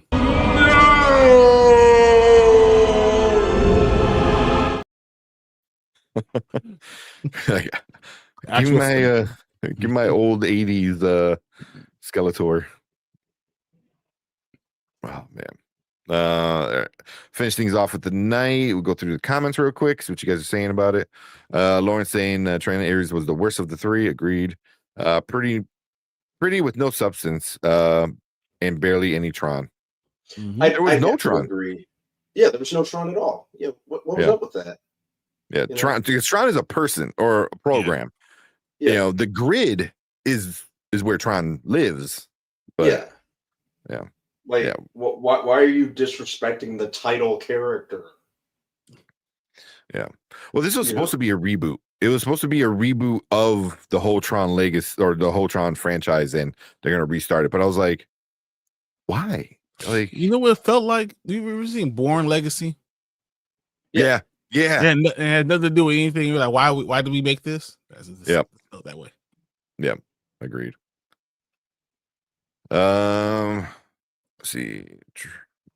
Very disappointing movie, but the score was dope. The score was awesome. Script is dumb, but it looked good. My friend went on TikTok after the first hour, just scrolling TikTok. Figure out something else, something that actually entertain you. Yeah. All right, Books. Appreciate you hanging out. Yeah, this old boy is gonna be right behind you. It's like Star Wars prequels. Yeah. Tron was a very beautiful looking piece of garbage. Yeah. Very much. A pile of crap on a silver platter. Oh man, he might be cooked because Jared Leto's in that too. It really scares me after this. Just replace him with a cartoon skeleton. That's all we need. Yeah. Without seeing any Ares yet, only the trailers, it looks like essentially the first Venom movie story wise. Could be wrong. No. Trying It's to become a hero instead of a villain. I mean, I guess kind of. You know, I would even say Venom 1 at least it was trying to do something. This was just like really cut and dry, really straightforward. You know, yeah. Anzo Tron was trash. Yep. Story was weak as hell. I wanted to walk out. So this is the thing. Morbius made more money opening weekend, which is crazy. Not good.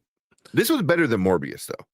Yeah, a lot better. If you want to find a way to not make money, just put Jared Leto in it. That's what it seems to be. I guess. Jared was playing robotics, so that helped him exactly. It was so much. Everything was just so. It just felt so pretentious and cringy, and it felt like Jared, like him talking about the Depeche Mode. I was like, ugh, shut up. This is perfect casting. 32nd of Mars. I feel like the mom should have been the villain. I didn't mind him as the villain. He was this very old school, like villainous, you know. Like the only thing he wasn't doing was like twirling his mustache at one point. I mean, I guess he was doing the whole like stress balls, you know, in his hand, which a lot of villains did. CEO should have been Sam. Eve could have been the tech head. Yeah, they should have ran with that. They should have ran with Sam. Yeah. There was no reason, you know, especially with the you know, with the Flynn family, you know, they're just as synonymous with Tron as Tron is. Mm-hmm. So you really could have taken out the protagonist that they had and just switched her out with Sam. Mm-hmm. You know, and have Court there too. You brought back, you know, a Dillinger, you know, I believe it was Dillinger. So you have the evil side of it, but it was always, you know, Dillinger versus a Flynn, you know, Flynn, yeah. You know, and you always had, you know, Sark versus Tron, you know, you always had those which were, you know, them. So, you know, the post credit I didn't even care about. I was like, and they even kind of ruined it because on the screen is like Sark protocol, blah blah blah blah blah. So I was like, oh, so Sark is still alive, and he's bringing him in, and then, you know, at the end he gets his, you know, ID disc and he like turns into Sark. I was like, oh, okay, like, cool. Yeah, could be anything. Sure, they could have got him back. Yeah, Olivia Wilde's character in Legacy. Yeah, Greta Lee was the best actress in the movie. Yep. And she had some parts where she felt kind of like you're dying. Like when she's on the pier with Ares, I was like, okay. Mm-hmm. Like, did she have to like bring down her acting? So it's the only way for it to make mesh. Oh man. No more Tron movies, for the love of God. They're supposed to be making a fourth one. Leave it alone. Yeah. He's already dead. They use this to promote the ride, I guess. I mean, the ride, everyone already loves the ride. So. Oh, I was gonna. You didn't get to go to Magic Kingdom then, right, Brian? Nope. Okay. I only went to Animal. Because I was gonna ask you, like, were you able to get on Tron? Because I'm like, I think you might be too tall to get on Tron. Last time I went there, I was too tall. Yeah. Yeah. Because I think with Tron, you can't be like too big and you can't be too tall. Yep. To ride Tron. So skip it. Yep. Forget never resist. The legendary Jeff Bridges was wasted 100%. Disney should be ashamed of messing up Marvel, Star Wars, and Tron. going for the Trinity. That's funny. Never skip it. Damn, you guys don't like it as much. Like, cool. Jared Little must have a great agent to be still working. That's what my girlfriend said. She goes, "How does he keep getting work?" It's like, how does he keep getting work? He knows somebody, or yeah. Tank buffered. Oh, did I? I lagged. This is great. That's funny. I'm going to Japan in November, so it might be my last Disney trip. That's awesome. Yeah. Why do they have it in Japan? They also have it in Disney World. Yeah. The Tron Legacy or Tron whatever. 44-60 versus American Disney. Yeah. Yeah. I want to go to the Japan 7 Seas Disney one day. It's super, super cheap. The hotel is super, super cheap. Like everything over there is super affordable. Just the plane ride. The $4,000. Damn. Yeah. All right, last one with Travis. As for Flynn being alive, the Tron Legacy DVD has the Tron Next Day short film details as a hacker creating the Flynn Lives virus that affects 40 million computers. Perhaps Flynn is in Ares. Is that? It's possible. Maybe. Yeah, I remember that one. Yeah. Oh, but I don't even want them to explain it. Just pretend like they have it. Food is like $10-15. Yeah. Tomorrow's my Doctor Who stream. Nice. Yeah. Oh, that's awesome. Is that on your channel, or is that gonna be on somebody else? Or are you like collabing with somebody? Let us know. We'll promote it. But yeah, make sure you go check out Mama Bear, the Doctor Who stream. That should be fun. Gotta get caught up on the new Doctor Who. All right, I think we're done. I'm done. Yeah, 100%. I'm done. 1 a.m. was a hard one to come in right into. Like, wow. Yeah, right. All right, let's get out of here. But yeah, we appreciate all you guys coming in, hanging out with us. We had oh man, very disappointing. Everything kind of sucked today.